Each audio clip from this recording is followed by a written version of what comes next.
are live. Welcome. Already our first malfunction of the night. Mike Yuva joining us, but we're good. It's NFL draft time. I'm Blake Ruffino. I am one of your co-hosts tonight. Mike Yuva is joining us as well. Our other co-host, powered by BetOnline and powered by our good friends over at Bleav Podcast and the Bleav Podcast Network. Mike, what's going on tonight, my friend? Not much, Blake. Just keeping busy. Just keeping busy out here in South Carolina. But I'm very grateful to be hopping on with you tonight as day 1 of 3 for the NFL draft kicks off tonight. Absolutely. And Mike, we have a very jam-packed show. I mean, we already have we got guests lined up. I mean, bam, bada bop. Huge coverage tonight. We're going to talk a lot of SEC. We're going to talk a lot of NFL and NFL draft. And we already got our first guest. So look, everybody do us a favor and hit the like and share. Share it to your Facebook groups. Share it to your YouTube. Don't forget to subscribe to Bleav and Are You Serious Sports Network YouTube channels as we got a lot of coverage as well. So let's go ahead and do this. Let's get over to Mike Farrell, but I want to talk about our good friends over at betonline.ag first. BetOnline is your number one source for all of your betting odds and news. Get over to BetOnline today by using the promo code Bleav. That's BLEAV, and you'll get 50% off of your first deposit. That's betonline.ag, betonline.ag. All right, let's get to our first guest. We have Mike Farrell joining us. Mike, the recruiting guru, the recruiting GOAT, if you will, Mike Farrell joining us. What's up, Mike? Oh, geez, nothing. I remember covering all these kids like 4 or 5 years ago, some of them 3 years ago. It's going to be fun to watch them all get drafted. And Yuva, I don't know if you feel this way too, but it does it feel like to you guys that it seems like every year it's just all SEC dominated? And I know that's we keep punching it out there. It's always a cliche now, but BetOnline has it as 10.5 as the over-under of guys that gets drafted tonight. I mean, it's going to be another SEC dominated show. Don't y'all believe? Yeah, it's going to be close, though. I mean, you got Ohio State with a couple guys in there. You got Michigan with a top 5 pick. ACC's represented with Pickett and NC State and Ekwonu. Even got Group of 5 in there with Sauce. So, the SEC always has the most amount of first-rounders. That's just every year. I don't know if it'll be as dominant this year as it has been in the past, though. This is a down draft, and one of the reasons for that is only a couple teams are really producing, multiple first-rounders for the SEC this year, which is rare. What's interesting, I agree with you, and it seems like the draft is they're saying it's quote-unquote down, but if you look at it, there's a lot of big offensive and defensive linemen. Yuva, what do you believe? I mean, look, I know that we're about to get to this first pick here, and Aiden Hutchinson might be the first guy off of the board, but what do you think? I mean, is he the guy? Look, for me, guys, and I don't know, and I'll kick it to both of you. If you got Trevor Lawrence at quarterback and you're the Jags, I mean, wouldn't you go to someone that could protect him? I mean, but Yuva, what do you think? I mean, shoot, I think that it all starts up front, right? And it's a cliche line to use. During my time working at the Fox station in Columbia, I had a chance to be able to cover Trevor throughout college and cover some of those national championships for the Tigers. And I could tell you firsthand, I mean, he's the type of guy that just when he has that protection, and I guess you could say this about any quarterback, but just especially with Trevor and just the way that he is made up in his skill set, if you give him time in the pocket, he's going to be able to deliver. Now, the reality is this. Guy was a rookie. There was a lot of issues going on last year with Jacksonville. I mean, well documented. But I think that in the league today, when you talk about how the quarterback is the most important position on the field, we get so caught up about, okay, go out and get a wide receiver. No. Stick to what works. Get an offensive lineman. Build around this young man. There's a reason why you were so high on him last year. You need to be able to build pieces around him. Though. You can't just say, okay, hey, we'll get a quarterback and we'll get him some sexy toys on the outside. It doesn't always work that way. What about you, Farrell? I mean, I agree with Uva there. I mean, at least for me, I mean, the number one position is quarterback, and you got to protect him. Would you be surprised if it's Evan Neal, Charles Cross, or what do you think there? Yeah, I'd be surprised. I mean, it should be. I had Evan Neal as my number one guy. Still do. You know, he got medicaled. You know, so some people are saying he's sliding in the draft, and you know, other people like Iguanu from NC State a little bit better, which I like him. I don't see him as a franchise left tackle as much as Neal. Neal to me looks like a guy who's going to be wearing a gold jacket someday. Just a special athlete. They signed Cam Robinson, flip him to the right side, take Evan Neal, but they're going to go defense. And you know, I guess you can't blame them because they have so many weaknesses on their roster.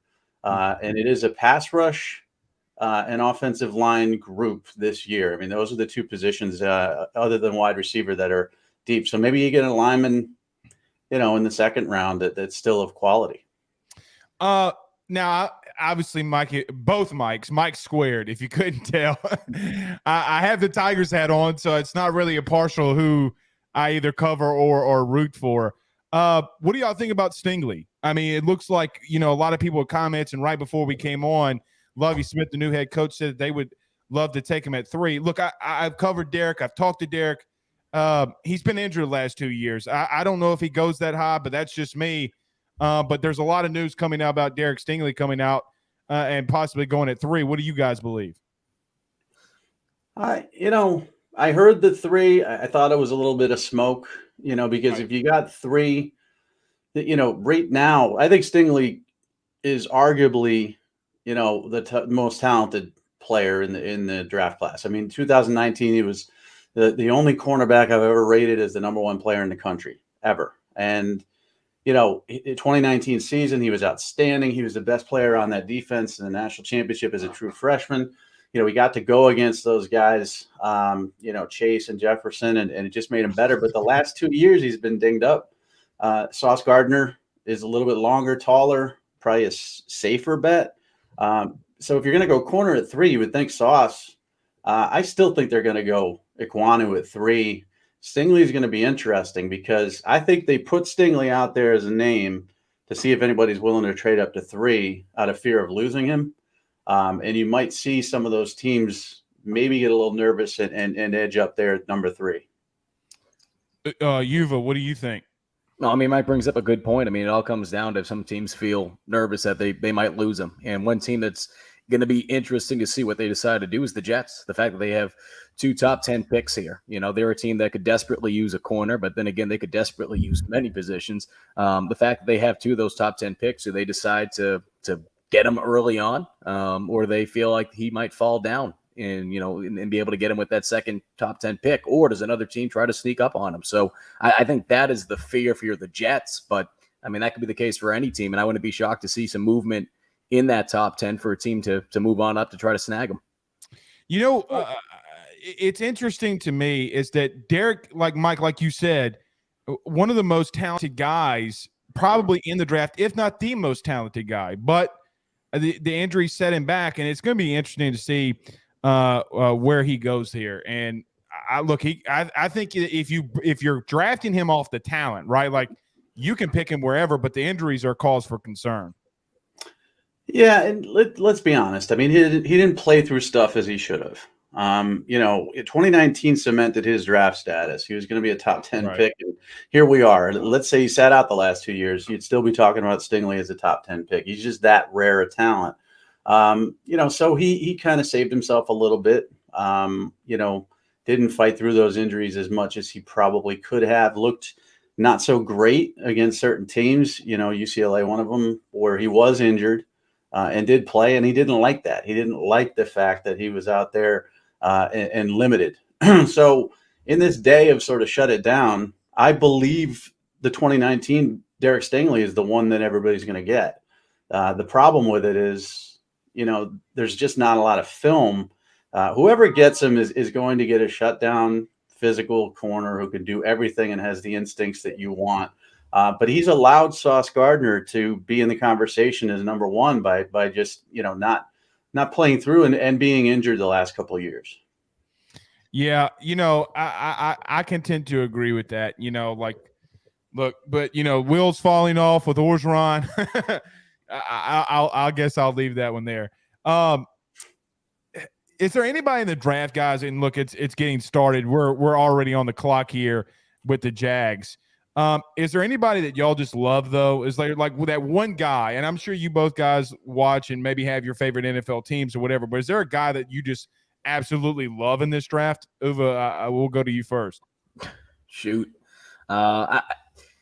Maybe it's because I'm just so used. I don't know.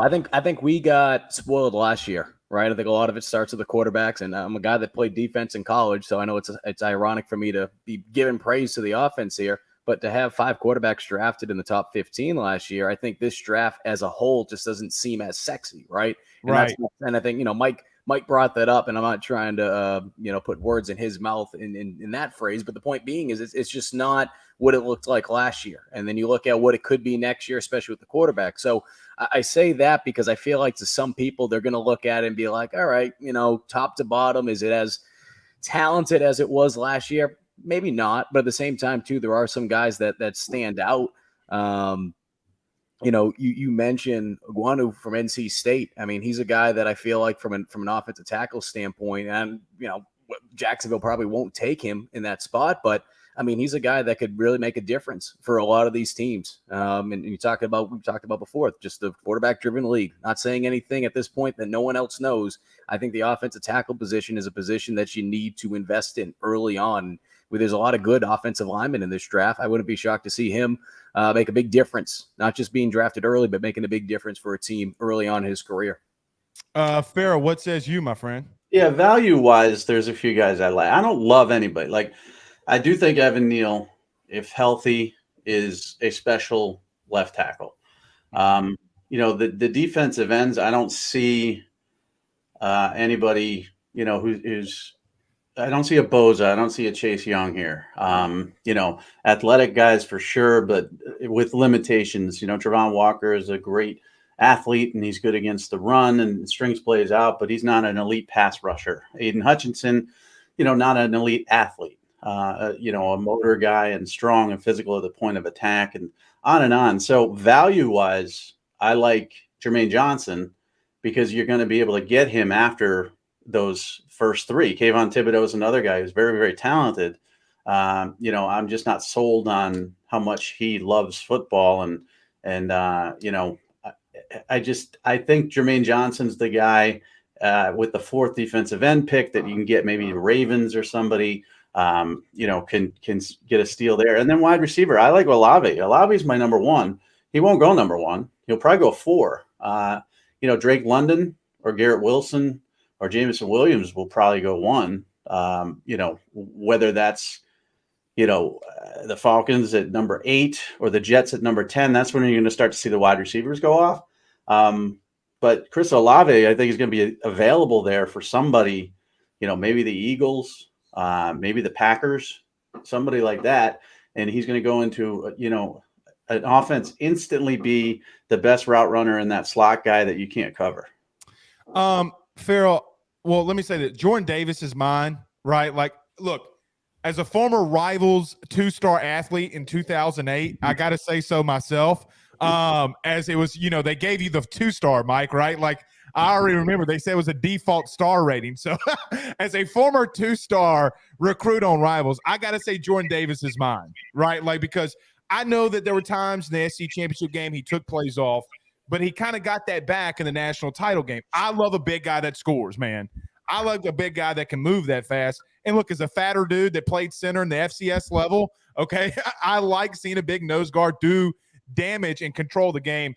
I think he's mine. I think that he could be the steal of the draft.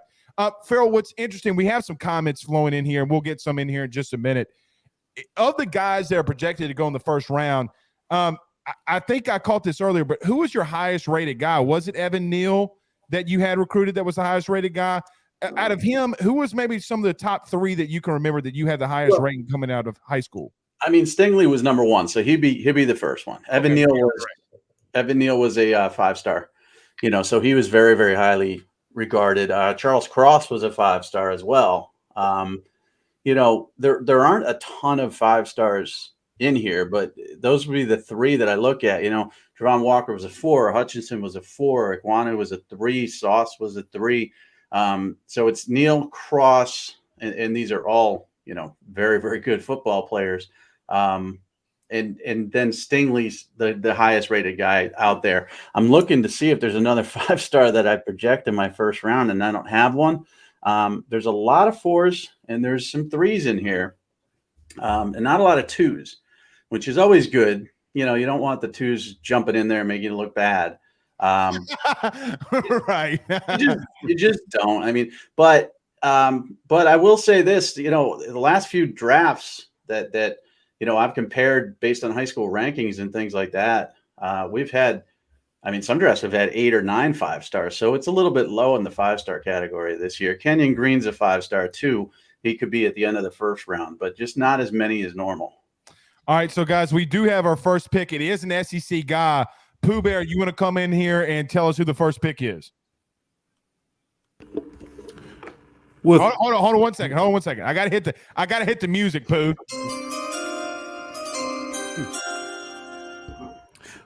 With the first pick, Jacksonville Jaguars have selected Travon Walker. All right, interesting. So I should have probably, because we're on Bleav too, cross promoting here. That is one of our producers, Go Pooh Bear. Guys, y'all surprised that it's Travon Walker out of Georgia, the number 1 pick for the Jaguars? I got to be honest. I'm a little surprised. He had 6 sacks a season ago, but he's a very athletic guy. What do you, Uva? We'll go to you first, and then we'll go to Farrell. Well, shoot, if you asked me this a month ago, I think his odds of being the top guy, I think it was what, you know, like 30-1. I mean, it was something crazy. So the fact that he was able to make as much noise to the point where Jacksonville felt good enough to be able to pick him over first overall, I am a little surprised by it. But I mean, he is a guy that when you talk about just the talent and, you know, the guys that he's gone up against playing in the SEC, I mean, he certainly is capable of being a game changer. And, you know, it's one of those things, right? I mean, you look at Walker, you look at Hutchinson, same position. Who do you feel like is going to be the guy that's going to have a better career? And ultimately, they felt like Walker's their guy right now for him. You know, obviously, this is what I like about this year's draft, right? It might not be the quarterbacks like last year, 3 quarterbacks. We're all taking 1, 2, 3 to start it.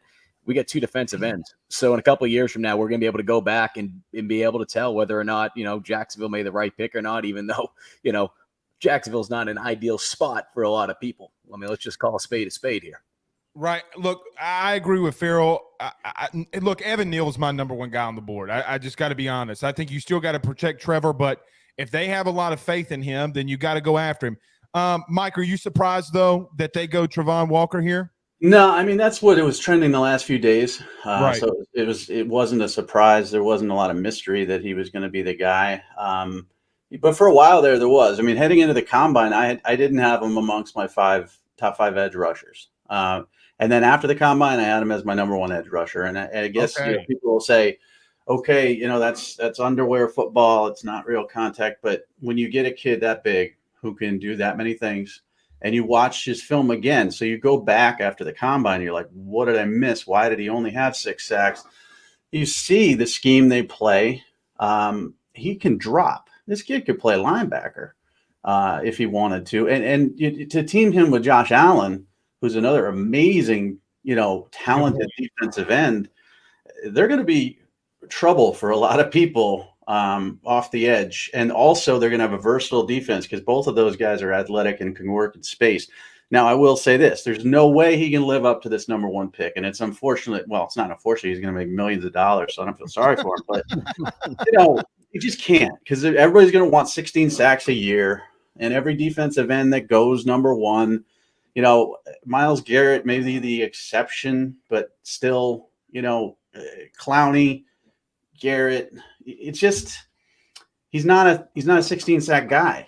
He's going to be a very key part of their defense, but he's going to be looked at as a guy. Why did they pick him? But it's a horrible quarterback draft. They should have taken Neal probably, but you know what else are you going to do? You take the biggest, most athletic guy and let him go to town and hope he develops a little bit better as a pass rusher. Well, we do have the second pick in. Come on in, Zach, and give us this second pick. With the second pick, we're really close. With the second pick in the 2022 NFL Draft, the Detroit Lions select Aiden Hutchinson, the defensive end out of Michigan. Well, so I mean, guys, look, if it was going to be Walker, it was obviously going to be Aiden Hutchinson too. Guys, I got to tell you this now. At least for me, now this is just me. I'm not saying that the Georgia game turned me off for Aiden Hutchinson in the playoffs, but it kind of did a little bit. If I'm just being truthfully honest, there were times that he was just nowhere to be found. I don't know about you guys. I'm not saying he's not a good prospect. I'm not saying he can't do good things. But I was a little alarmed, though, a little bit that once he played against the then at the time would be former national champions or would be national champions, he kind of disappeared. Did that bother you guys any like it did me? They said the same thing about Chase Young, if you remember. Right. In the playoff, he didn't light it up, or even against Indiana, he didn't light it up, or Northwestern. There are guys that just they won't dominate every play, every down. I'm not saying he's Chase Young; he's not as good as that. He's a very serviceable defensive end.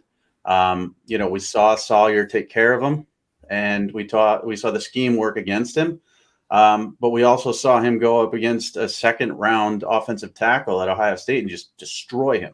And that's Nick Petit-Frere, who's probably a second rounder, could be a third rounder. So I don't know. I think he's a good pick for them just because he's a Dan Campbell type of guy, man. He just never stops. He's going to work his butt off. He's a local kid. He's going to be a leader on that defense. It just makes a lot of sense as far as the pick. And I would take, Walker's athleticism and Hutchinson's work ethic over Thibodeau. And there was some talk that they didn't like Thibodeau, then they did like Thibodeau. I think it's a good pick for them. They don't need a tackle. And if they reached on a quarterback here at 2, it would be a disaster. So this is a good pick. I'm going to mix it up on you a little bit here. Yep. The Texans are coming up now at 3. If you monitor Twitter now, I don't know what Twitter means. Look, I'm just a Twitter newbie. A lot of buzz here about Stingley or Sauce Gardner. If it were you, who are you taking here if you're the Texans? I still take Evan Neal. He's the number 1 guy on my board. I'll probably be saying that for the next 20 minutes. But what says you? I mean, shoot. I mean, they have so many holes right now. I mean, it's amazing. Right. It's amazing. Like if you were just like in the witness protection program for the last 5 years, and we told you, hey, this is where the Texans are right now in comparison to where they were 5 years ago, you'd be like, what the hell's going on? Obviously, with this year's draft, right? We talked about it before. Don't really have the quarterbacks this year. Probably hoping next season. To go pick a quarterback. So I think right now you have to build that offensive line, build it for whatever guy is going to be there. And if it's going to be a young quarterback that you feel like, you're going to have to throw into the mix a little bit sooner rather than later. And I'm not saying you have to start him early on in the year, but you might start him towards the end of his rookie year. At least you have an experienced guy up front, a guy that you feel like you can build that offensive line around. So I agree with you. Farrell, Davis Mills is a quarterback at the Texans. A lot of people that are at least have evaluated quarterbacks more than I will ever do in my life, they're pretty high on Mills.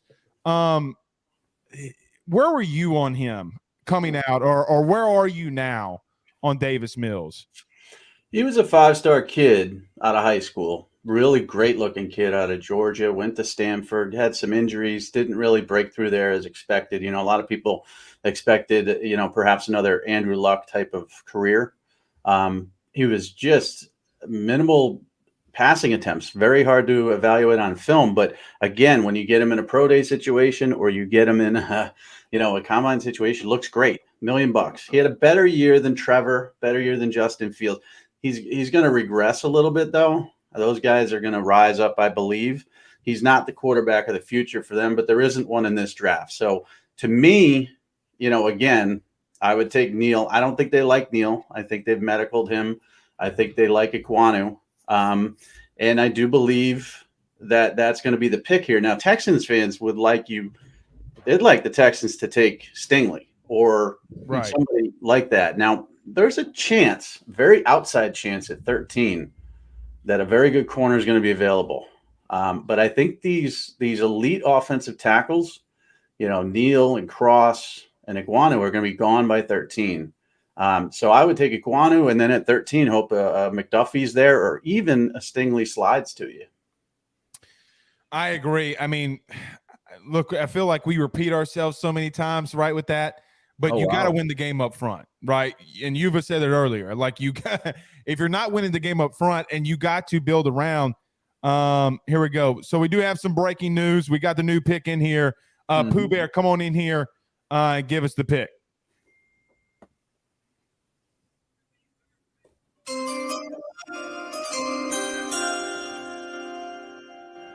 With the number 3 pick, the Houston Texans have selected the Derek Stingley Jr. out of LSU. We know that you're happy. TVU. We know Let's that go. Pooh's happy. I am too.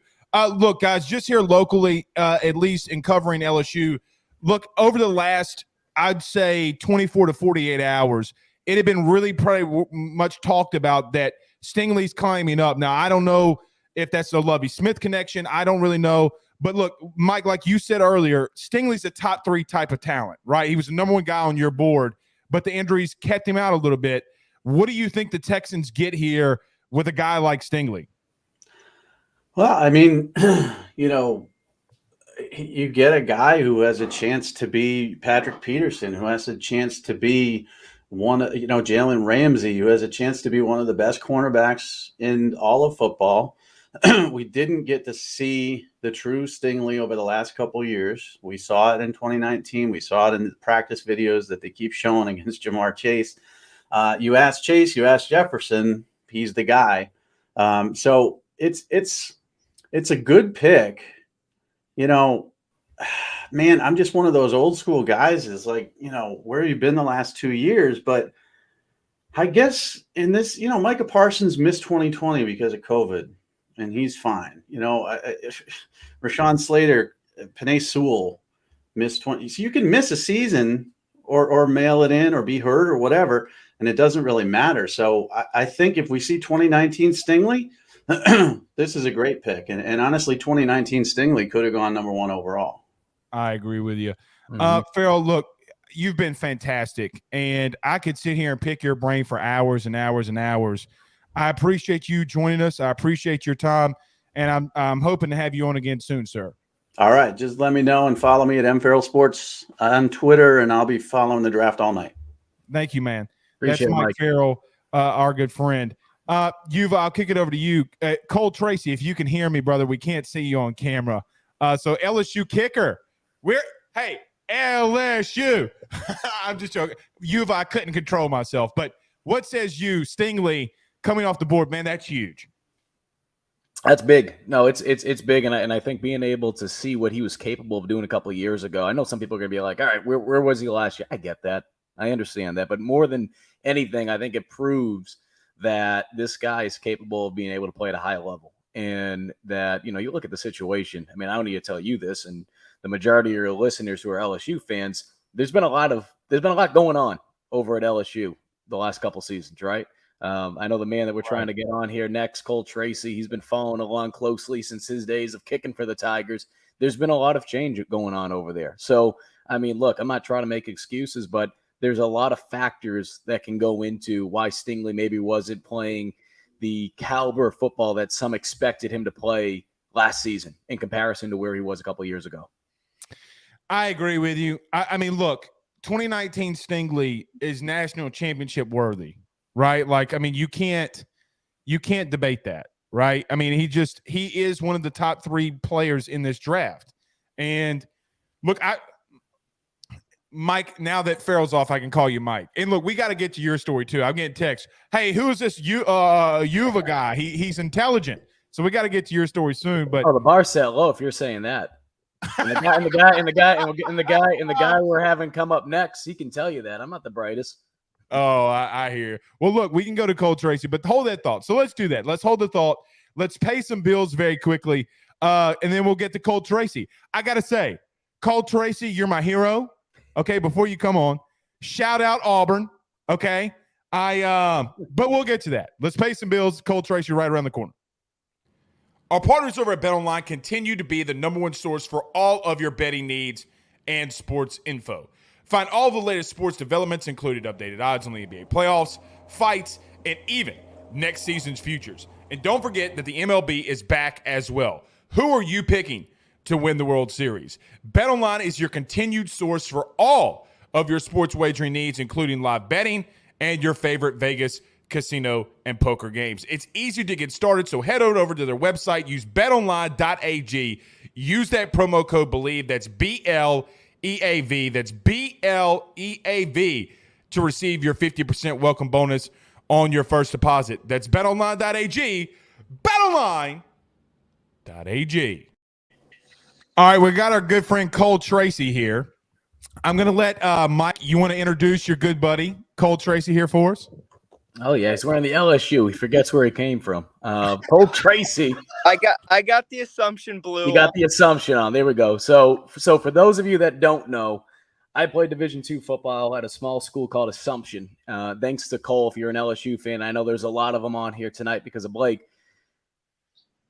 The Tigers took him from us, and it's all right. Sometimes you gotta. It's like seeing the bird leave the nest. Sometimes they got to grow up and they got to go on and do bigger and better things. And of course, Cole took advantage of that. And as we sit here today, he's the all-time leader when field goals made in NCAA history on all levels. So it's good to have him here, and I think it's going to give a unique perspective because when you talk about special teams, because there's a lot of talented guys, whether it be punters, whether it be kickers, whether it be long snappers. I think that position in particular, all three of those positions, when you talk about specialists, it's one of the toughest to be able to not only stick on a team, but just to be able to get a camp invite to have that opportunity. And of course, Cole had to try to find a way to be able to do that a couple of years ago, and he knows firsthand how difficult it is.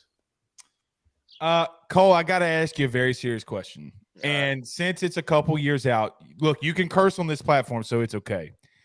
When the ball goes through the uprights at Auburn, it looks like you mouth, "Let's effing go." Oh, What did you say when that ball went through the uprights at Auburn?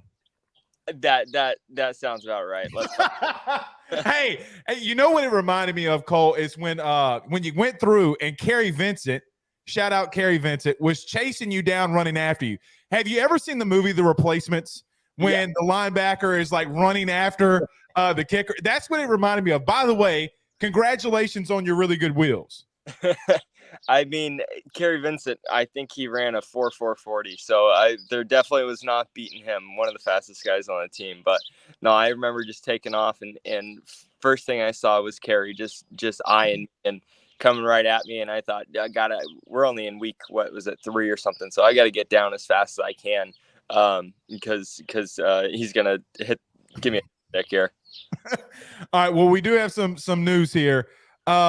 Zach, you want to come in here and give us the pick?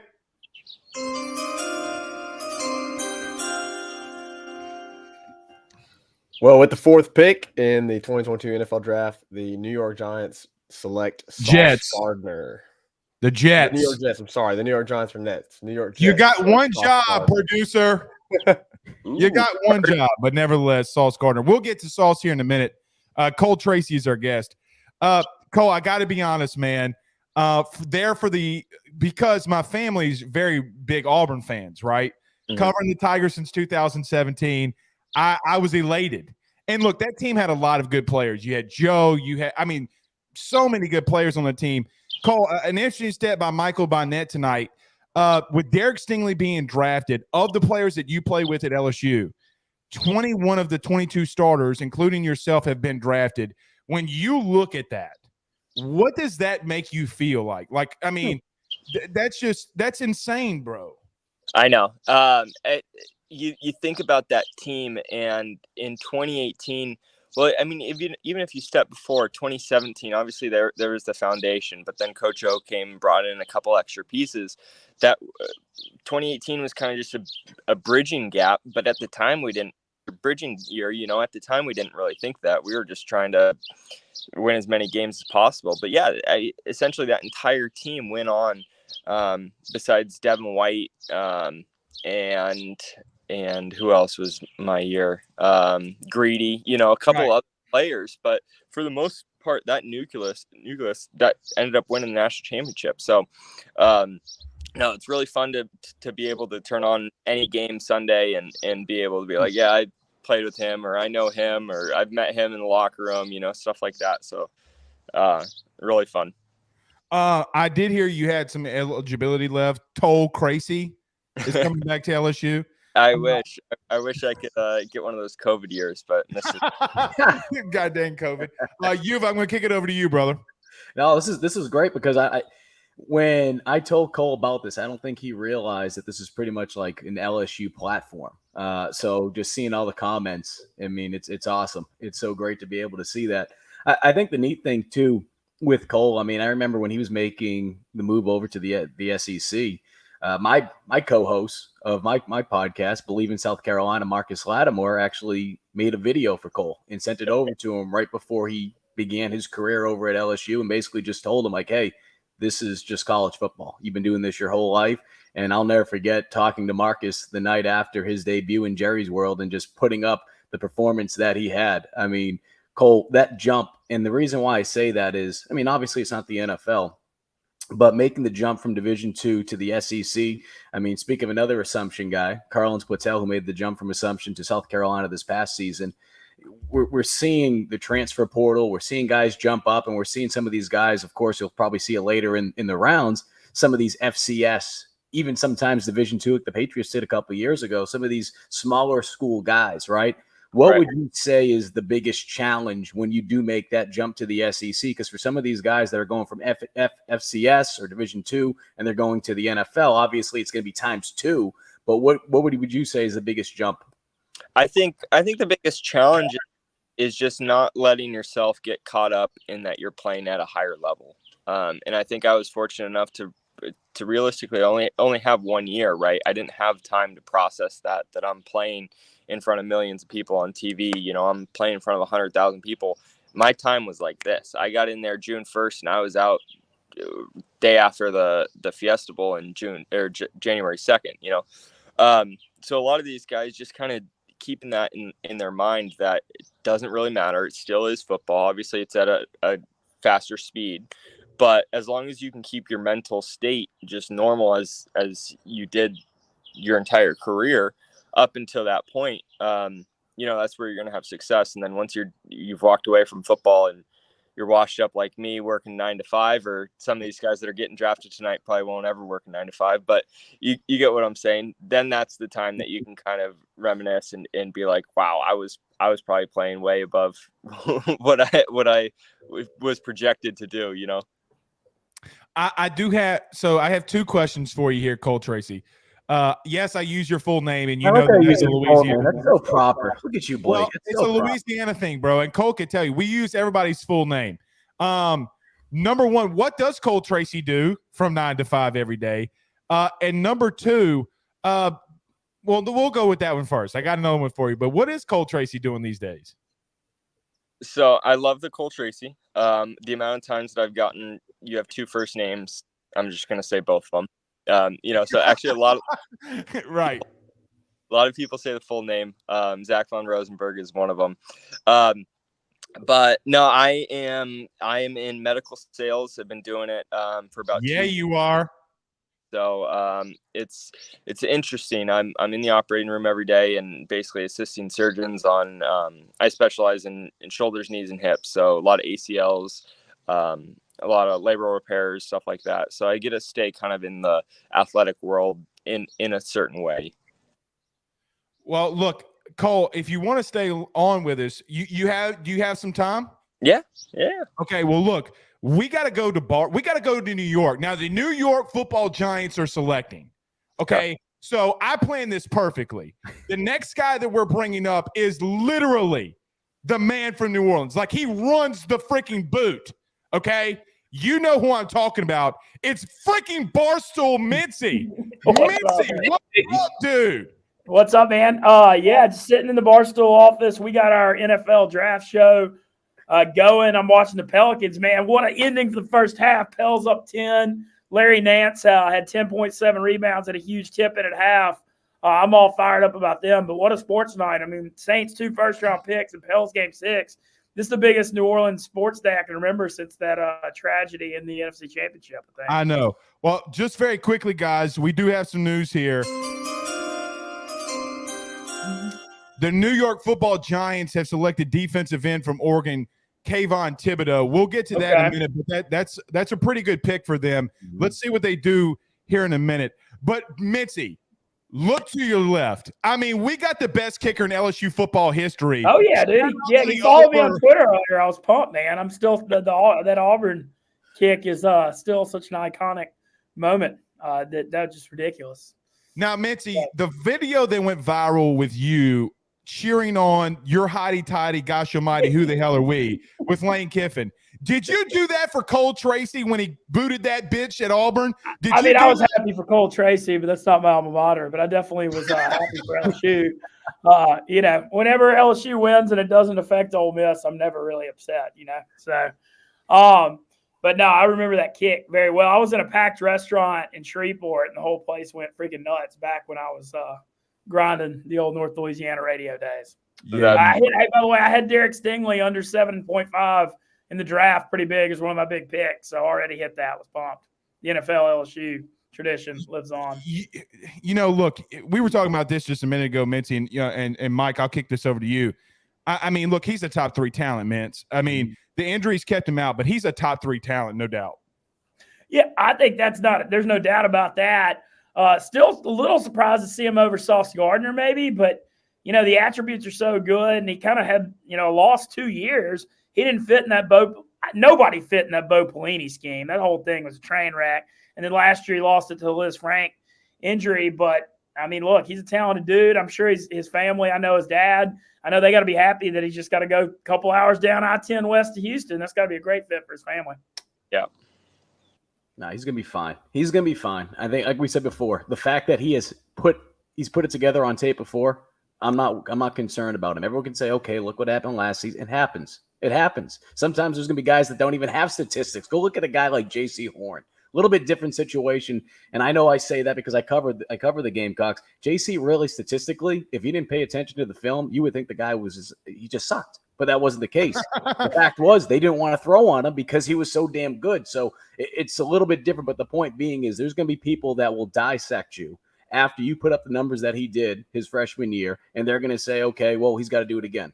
He's got to do it again. So I think he's going to be all right. I do want to mention this before Cole leaves. We're going to bring this full circle here, because I am very grateful for not only LSU fans. I'm very grateful for the whole state of Louisiana because all you fine people donated money to our alma mater.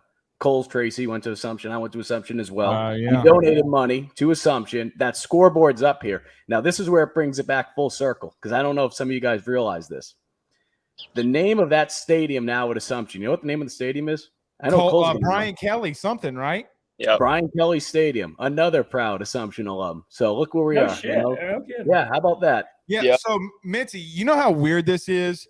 So the Saints have, I forget the wide receiver. Cole, help me out. The guy that Harris. Deontay Harris. He's from there too, right? Yeah, you have the lovely, Yeah. I mean, look at the beautiful landscaping behind Cole Tracy, and then you have Brian Kelly. It's like Assumption has literally funded LSU, bro. That is really wild. Where in Pennsylvania is Assumption? it's Massachusetts. That was Massachusetts. It's in Worcester. Keep your mouth shut here. My bad. 2,000 people attend the school. Small little Catholic school. 2,200. Cole, come on, don't undersell us here. One entrance, and that same entrance is the exit. One way in, one way out. This small little school, and obviously not Brian Kelly, but I think a lot of this goes back to, as Yuva would agree here, Bob Chesney over at Holy Cross. I mean, he turns programs around, and he's doing the same thing at Holy Cross. They should have some guys playing in the NFL this year. We definitely got to get to that Brian Kelly Assumption thing, maybe later down the road. I'm excited. I got all my connections still. Now I can call up Brian Kelly and say, let's get some tickets. Hey, can you ask him to give me a sideline pass then? I mean, like, bro, those press box seats are small as shit. I'm a fat dude, bro. I mean, like, if you got that kind of pull, like, help a brother out. Mincy, we don't want to keep you too long. I know it's I got a quick Stingley question for the LSU guys. So Lovey's, I don't know what century Houston's in hiring Lovey Smith and Pep Hamilton to be their coaches. What is this, 15, 20 years ago? I mean, Tampa 2's been dead. Is Stingley, are they going to how are they going to utilize him right? I mean, I really didn't like that coaching hire by Houston. I'm curious how that's going to fit. I don't like the Lovie Smith hire nor the white beard that they hired too. You know, like I don't like anything that Lovie Smith's got. But Mitch, you're right. I mean, he is a true cover, man-to-man cover corner. Yeah. Like you can't. I mean, we've seen Stingley not do good in zones. I mean, and so I don't know. I really, quite honestly, I was hoping that Derek get away a little bit. I was hoping he went to New York, man. It's honestly, and you could hang out with him. Well, I mean, I'm happy for him. You know, he ends up at top 3 pick after everything that happened the last couple of years. So good for him. And the LSU defensive back tradition continues rolling strong. I will say this about Stingley. When I was there, it was the Fiesta Bowl, right? And so the high school. Right. He came to practice December, so we had a month's worth of practice, and we didn't have any corners, like no corners to play. And Stingley arrived on campus early, and so he was able, per NCAA rules, be able to practice with us up to the bowl game, but he can't play, right? Yep. And I remember it was a serious conversation amongst the coaching staff is, do we burn Stingley's eligibility for this year to have him play in the Fiesta Bowl? Because there's a guaranteed shot that he's not staying there for 4 years. So what does it really matter? They ended up saving his red shirt, or not his red shirt, but his year of eligibility for that game. But I mean, he was flat out the best corner on the field throughout that bowl practice, and he was 17. Yeah, he didn't even turn 18 yet. Mitch, we don't want to keep you long, buddy. We know we got the Pelicans. We know we got the Saints. What do you think the Saints do here very quickly? I mean, I think they're going to get one of the receivers. I want Bleav. I think he'd be great on the Superdome turf. I love his route running. I always thought he kind of reminded me of not quite Justin Jefferson, but like a light version of it, you know? Right. Or maybe like a cousin kind of thing. We all know about the Ohio State Saints tradition that we've seen through the years. So I would love to get him opposite Mike Thomas. The other pick's interesting. A lot of people are projecting Trevor Penning, the offensive tackle from Northern Iowa. I don't know that I see that necessarily. So that other pick is going to be interesting. I heard some stuff from Saints Intel. They really love Evan Neal. And so if he fell a little bit, you might see him try to trade the 2 picks to get up and get him possibly. We know that the Saints, you know, Mickey Loomis certainly not afraid to go all in and trade picks and make aggressive moves when he's in love with people. But I heard the Saints really like Bleav. They like Evan Neal. And I've also heard the Saints like Nakobe Dean, who's a guy, you know, is over under 32.5. He's 5'11", 230. So, you know, his stats look really good, but the measurables aren't as good. But I've heard, you know, through the grapevine, they like him too. So we'll see. And Mincy, can I ask you a quick question before you Sure. As someone that doesn't follow the Saints every day, you know, obviously there's been a lot going on this offseason. Sean Payton's not here. And then you think back just a couple of years ago with Drew Brees retiring. What do you feel like, number one, is going to be what the Saints need to do to be able to keep this thing headed in the right direction? And then number two, have you just noticed things that are a little bit different in terms of what the team's trying to do to be able to keep this thing going? I think they're keeping the culture going. I mean, Dennis Allen, you know, defensive coordinator, you still got Cam Jordan and Demario Davis and those guys leading it. I mean, I really think they're just kind of running it back the same culture without Sean Payton and keeping that continuity going. You still got Jeff Ireland running the scouting, Mickey Loomis, GM, balancing the cap. And to me, you know, I mean, obviously things are going to be different without Sean P on the sideline. I don't want to say that. But to me, they're not really blowing it up or changing much. They think they got a winning culture, winning organization. Carolina and Atlanta also rebuilding right now. A lot of questions about both. And so they think they've got a chance to make the playoffs again. They almost made it last year despite starting, 5 quarterbacks in the year or whatever. So, you know, I think they're just trying to keep the ship together, and I think it's the right move. I mean, when you look at the Saints, the last few years, they went 9-8 last year, but the 4 years before that, they had just a crazy, crazy record. You've had winning seasons 5 years in a row. So I don't think you blow it up. You got a great defense. You got a lot of guys in their prime. I would be shocked if they trade the 2 picks or get a quarterback tonight. The Saints had drafted a first-round quarterback since 1971. So I think they just get the best guy. They get an offensive tackle, maybe a receiver, and they keep rolling. Mitch, when the Pelicans win in 7, are you gonna like rock bottom Playboy Marty through? Oh man, yeah. I just want to win tonight. First, when I saw Devin Booker out in the court tonight, I didn't necessarily love it, but that home court advantage. It's so funny to me. You know, the Pelicans draw 4,000 or 5,000 during the regular season, but it just becomes a Superdome in the playoffs. And I mean, they may have the best home court in the league. Props to the team and the staff. They finally done what I've been yelling for years about New Orleans needing to do.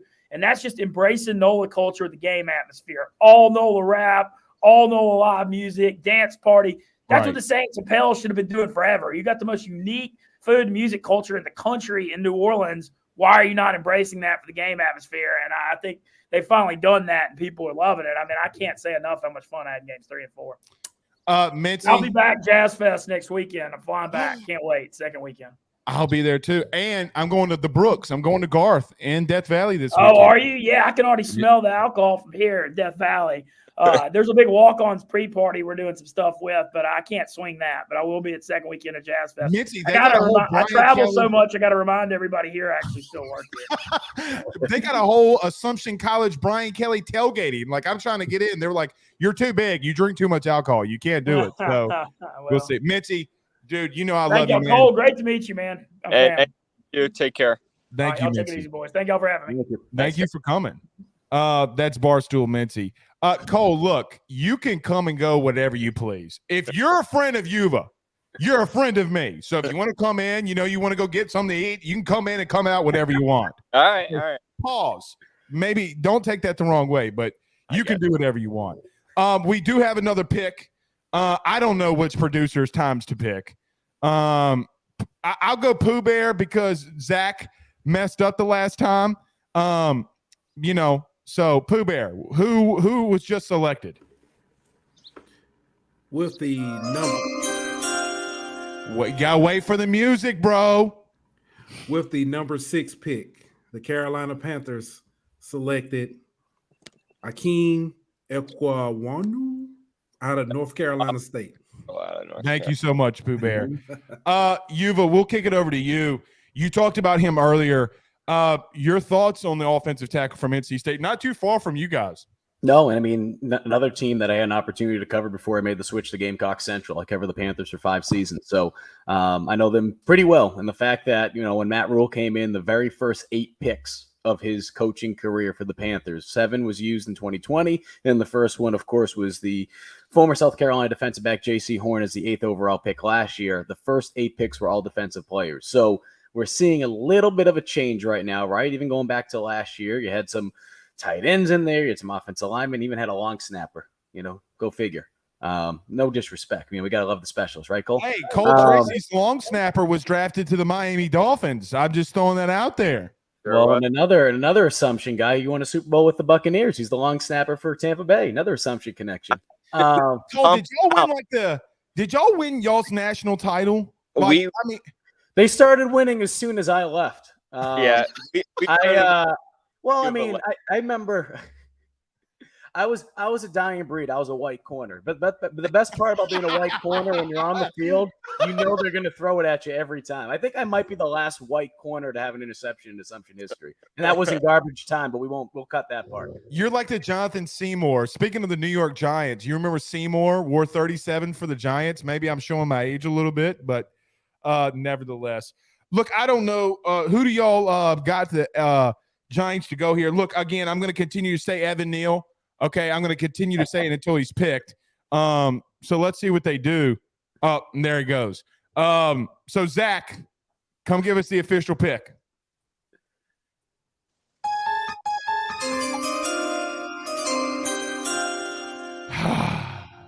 Well, there you go, Blake. The Giants did select Evan Neal, the tackle out of Alabama.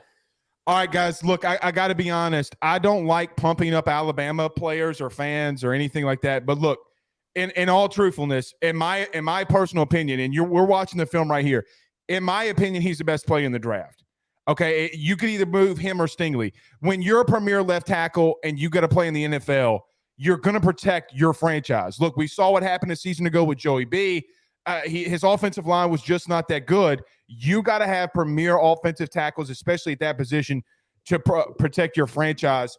What says you guys? What do you think of Evan Neal going to the Giants? I mean, I think anytime you have an opportunity to draft an Alabama offensive lineman, it's kind of a no-brainer. Just look across the board. They're just year in, year out, just amazing. So New York needed a little offensive line help, and he's the type of guy to fill in there.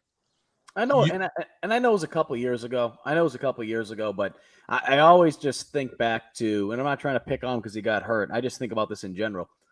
the Giants, when they made the draft pick of Saquon Barkley a couple years ago, I think that we've got to a point now where if you go down the list, there's always going to be the outlier, right? You can look back to a couple years ago with Kansas City in 2020. But if you go down the list for the last decade, drafting a running back high, especially in the first round, has not panned out well for a lot of these teams. Now, of course, guys can go into free agency. Guys can get signed, right? Like Sony Michel, drafted by the Patriots. What happens a couple years later? Rams signed him. Of course, they won a Super Bowl. My point being is if you're trying to build a franchise, you need to be able to focus on guys that are going to be able to, A, get the ball to the receiver, or be able to protect up front. If you're trying to rebuild, that's where the Giants are at right now. And, as Rick just pointed out, I mean, that's a big boy. That's a big boy up there. So I think the Giants, I mean, look, you don't know what you're going to do with your quarterback situation. I mean, that whole with Daniel Jones, it seems like the wind is blowing back and forth every day. So who knows really what they're going to ultimately do with him. And that just sucks for him to be in that situation. But if you don't know what you want to do at quarterback, hey, build up front, because whoever you do have back there, at least he'll hopefully be protected. So look, all of us played at lower level college athletics. Okay. For me, this is when I knew.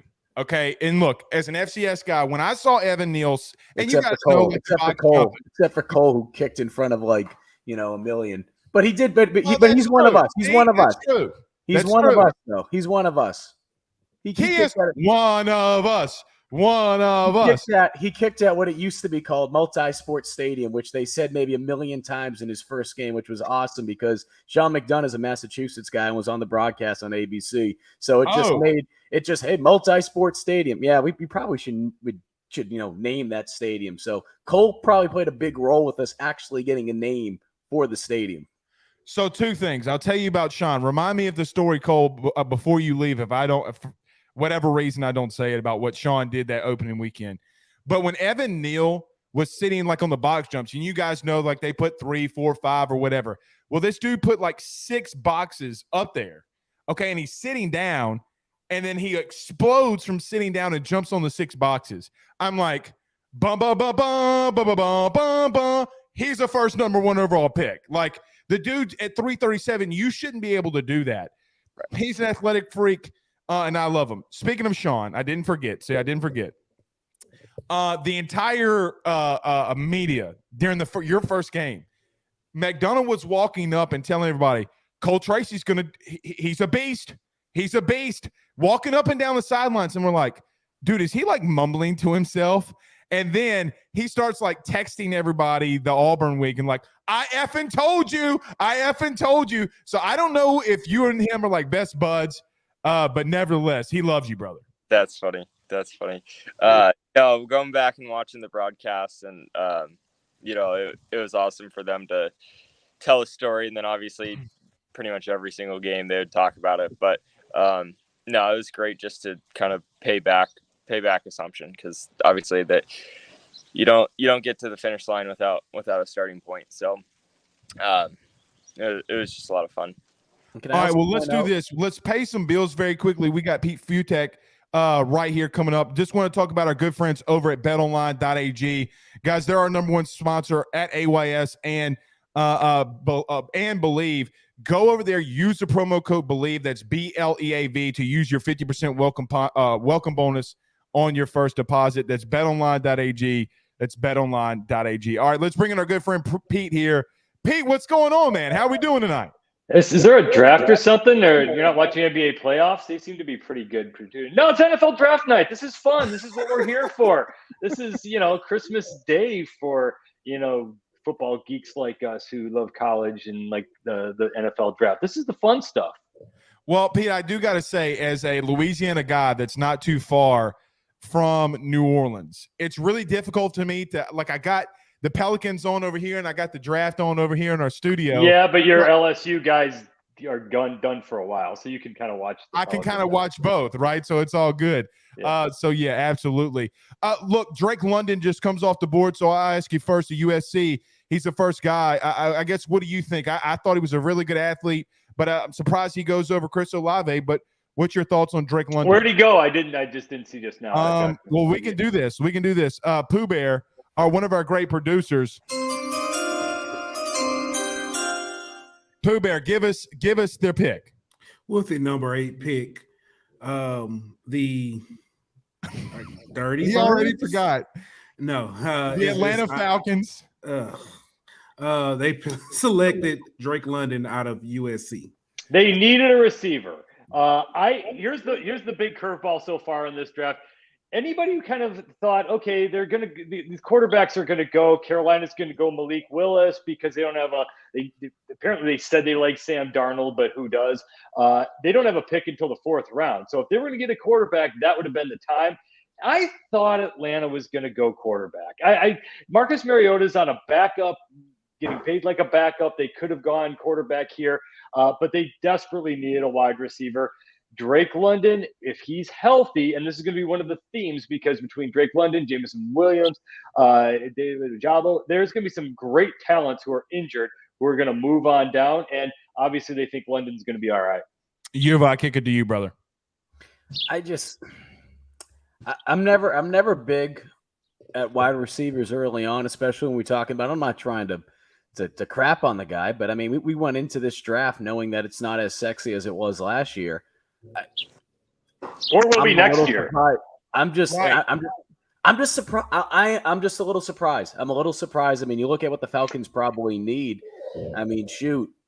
Can you name a wide receiver for the Atlanta Falcons? No. Exactly. They don't have one. I mean, the Calvin Ridley thing is a problem. They don't have any receivers. Now, I kind of think you let someone else develop, to your point, I think you let someone else develop your receiver through free agency and you go find them there. The quarterbacks just aren't there. They just aren't good enough compared to what they were last year and certainly what they're going to be next year when we get Bryce Young and CJ Stroud coming out. But if that's your guy, if that's your best player available, then go for it. I kind of like the offensive tackles in this draft. They went off the board earlier. Mm-hmm. The defensive guys are starting to fly off a little bit. So this is right about the range where the wide receivers are going to start coming off. And so it's actually a good time. And London, when he's healthy, that dude was dominant last year in just the 8 games he was able to play in.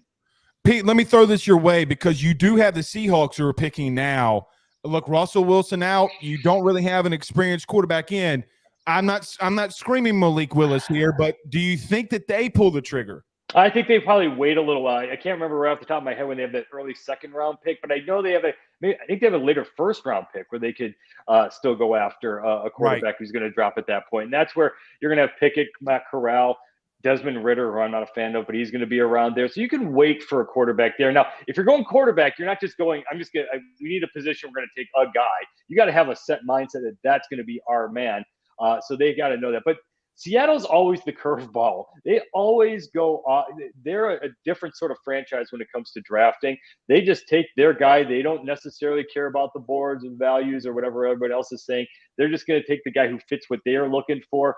I think they go defense. I think they find a guy who's going to be able to fly around a little bit, wait for that quarterback later. But if Pickett and Willis are still there, it's not a bad option because you can't live life in the NFL with Drew Lock as your starting quarterback and Geno Smith as another option.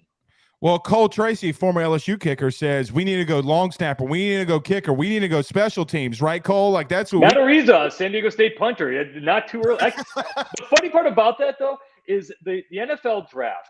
The 1st round, you have to really try hard to not get a starter for your team. The 2nd round, it's about a 50-50 shot. 3rd round, it falls off the map. It is a wasteland to find a starter. If you do the metrics, punter, kicker, long snapper, that is the best pick in the later rounds value-wise you can possibly get if you find one who's a good one. You know what yesterday was, Pete? The 10-year anniversary of the Jaguars drafting a punter in the 3rd round. They might have reached a little bit too much. Who did they take? Who was it? How am I blanking on that? A punter in the they had like 57 picks in that draft too. Was it Angler? To go back and check myself, Jaguars. Well, I know that Tampa picked your boy from Florida State in the 3rd round too, but I don't know if that was 10 years ago. Cole, what was the kid from Florida State? Roberto, yeah. Right. And it was Brian Anger. Anger. Okay. Yeah, he's Camarillo. Didn't he make like 13 straight Pro Bowls though? He may have, but I'm just saying, just the idea of drafting a punter in the 3rd round 10 years ago, Look, that would be perfect for this draft because this is not the sexy draft, and I can tell you anecdotally from page views and interest, and who's on. Last year was on fire because you had all the quarterbacks, and you had the Chicago Bears trade, and you have where's Trey Lance going, where's Mac Jones going. You had all that was the draft everyone wants. Next year is going to be awesome. Now the problem with this draft, Trayvon Walker is good. He's a good pick at number 1. He's probably number 6 if you have Will Anderson available, CJ Stroud available, Jackson Smith and Digmo, who'd be the number 1 receiver off the board in this draft, and certainly Bryce Young if he was available. So the whole 3 years out of high school thing kind of screws us up a little bit. I'm going to kick this to all three of you. I was really hopeful for this draft because last year's draft had the least amount of draft eligible guys, right? Because a lot of guys came back for the COVID year, right? And I was like, oh, dude, next year's draft is going to be so stacked. It wasn't. It actually kind of is. Okay. It's not a sexy draft, but infrastructure can be sexy. You can get linemen, but you don't have the stars. The receivers are good.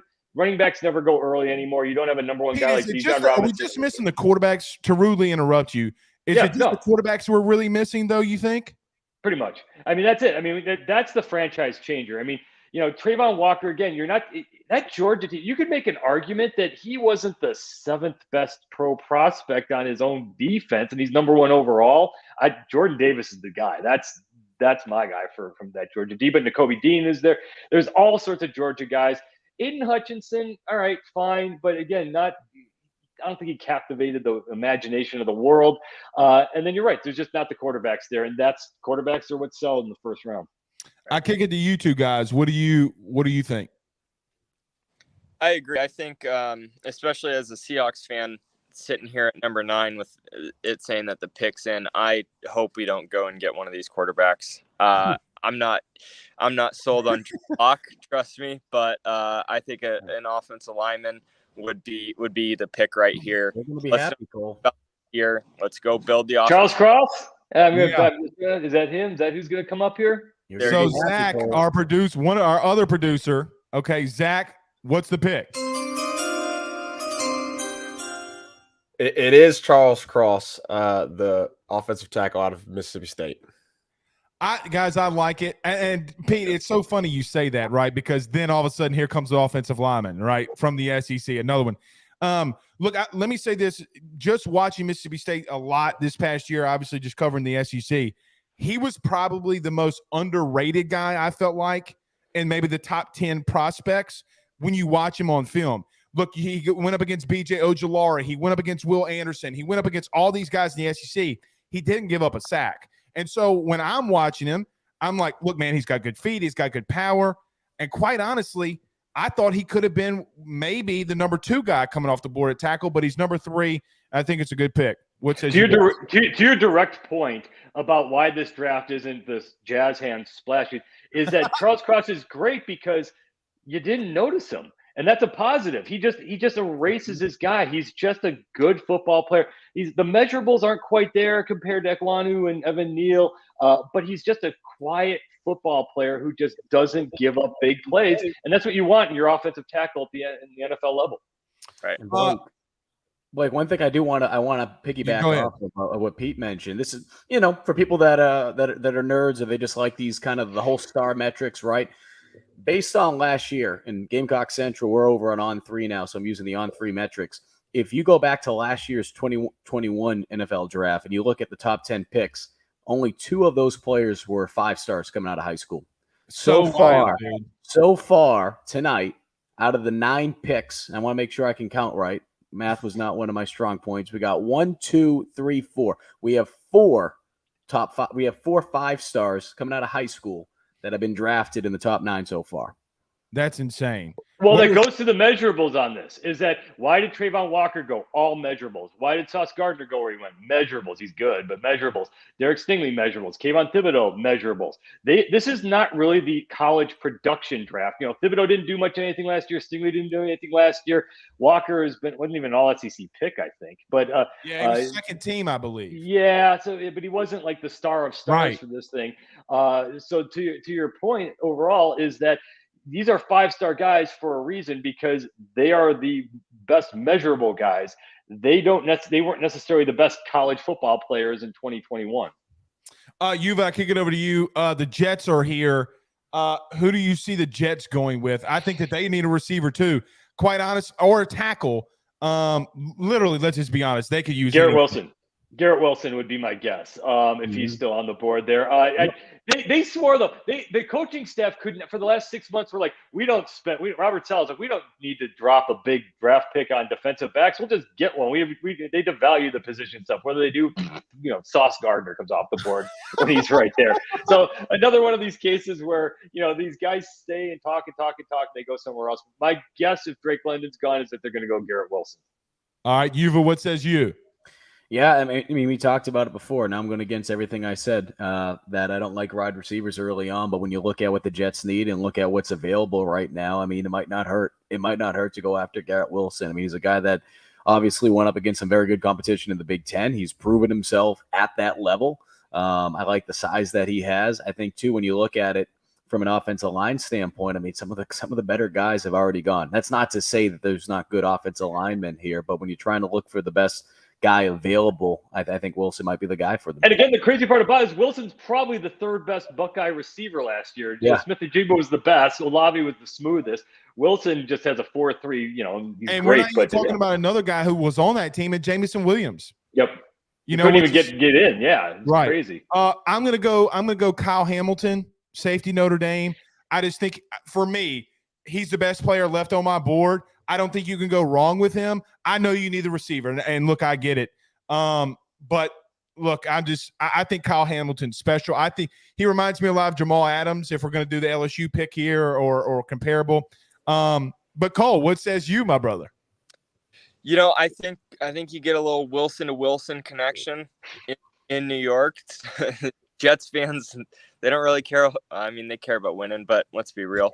So they just like fun things to get excited about. And I think if you go and give them a wide receiver right here, they'll spend the next couple months chirping and saying how they're going to the Super Bowl. So Garrett Wilson and Elijah Moore, though, you got 2 4.3 guys. That's a lot of speed to give to that guy with that arm. Yeah. Well, all right. So Pete, probably not going to take Garrett Wilson, but yeah, we already handed him to the Jets already, so now they got to take him. Well, Pete, we're going to do this since you're here, since you just called it, because we know we're about to have to let you go, and I appreciate your time, but we're going to let you do it. With the 15th pick in the New York Jets select, go ahead. Is it Garrett Wilson, wide You're receiver, damn right. Ohio State? I gave you Cross. I gave you Garrett Wilson. I'm done. This is as good as it's ever going to get. I'm never going to do this again. Be able to do this again. Can you tell me who the Saints are selecting, please? They're going to go Kenny Pickett, quarterback, Pittsburgh. My Bleav mock draft. Everybody called me stupid for picking him at 19. If he was still there. Now that he's still there, I thought he was going to go to Atlanta. So that shows you what I know. So take that for what it's worth. Pete, you've been fantastic, man. Thank you so much for joining us. Have a great rest of the night, guys. Thanks, Pete. That's Pete Uchek. Thank you so much. Oh, wrong button. Wrong button. And Blake, looks like Cole might have to get going too. All right, Yeah. Cole, thank you so much. Hey, look, if you want to play hokey pokey all night, if we're still here at 11:30 and you want to come back in, you're more than welcome. Let me tell you why you're welcome, Cole Tracy. Because of what you did for LSU in 2018. Not because of Yuva. Yuva gets a lot of credit here, but it's because of you, man. Thank you.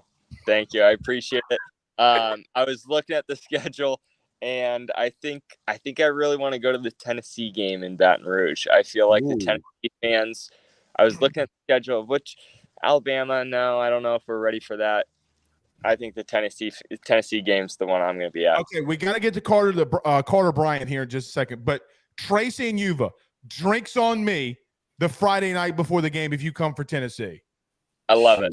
I got to find out who the Gamecocks are playing. I got to do work the next day unless I can get that Brian Kelly private plane. We also went to the same high school, so maybe Brian will throw me a bone. Cough, sick, take some sick leave. That's what I say. Beers are forever, brother. All right, Cole. Man, seriously, man, thank you so much for joining us. Appreciate it. Thanks, guys. Take care. All right, let's go, Tracy. Let's do this. Carter the Power Bryant joining us next. We're about an hour and 18 in here. let's do this. Let's take a very quick break, very quick commercial break. The pick will be in. Well, actually, did the Saints just move up? Well, the Saints did just move up. But let's take a very quick break, and then we'll come back right back. Carter Power Bryant joining us.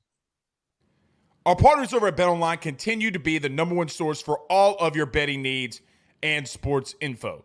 Find all the latest sports developments, including updated odds on the NBA playoffs, fights, and even next season's futures. And don't forget that the MLB is back as well. Who are you picking to win the World Series? BetOnline is your continued source for all of your sports wagering needs, including live betting and your favorite Vegas casino and poker games. It's easy to get started, so head on over to their website, use betonline.ag, use that promo code Bleav, that's BLEAV, that's BLEAV, to receive your 50% welcome bonus on your first deposit. That's betonline.ag, betonline.ag.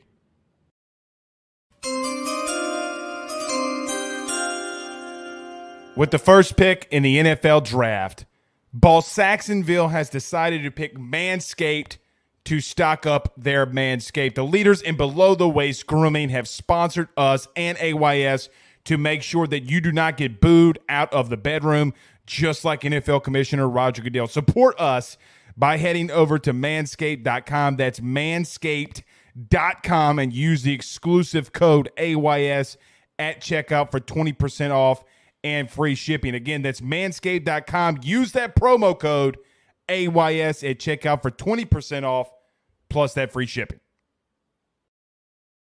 Guys, I've got to talk to you about our good friends over at Gramco. They are the Delta 8 company based out of the state of Florida.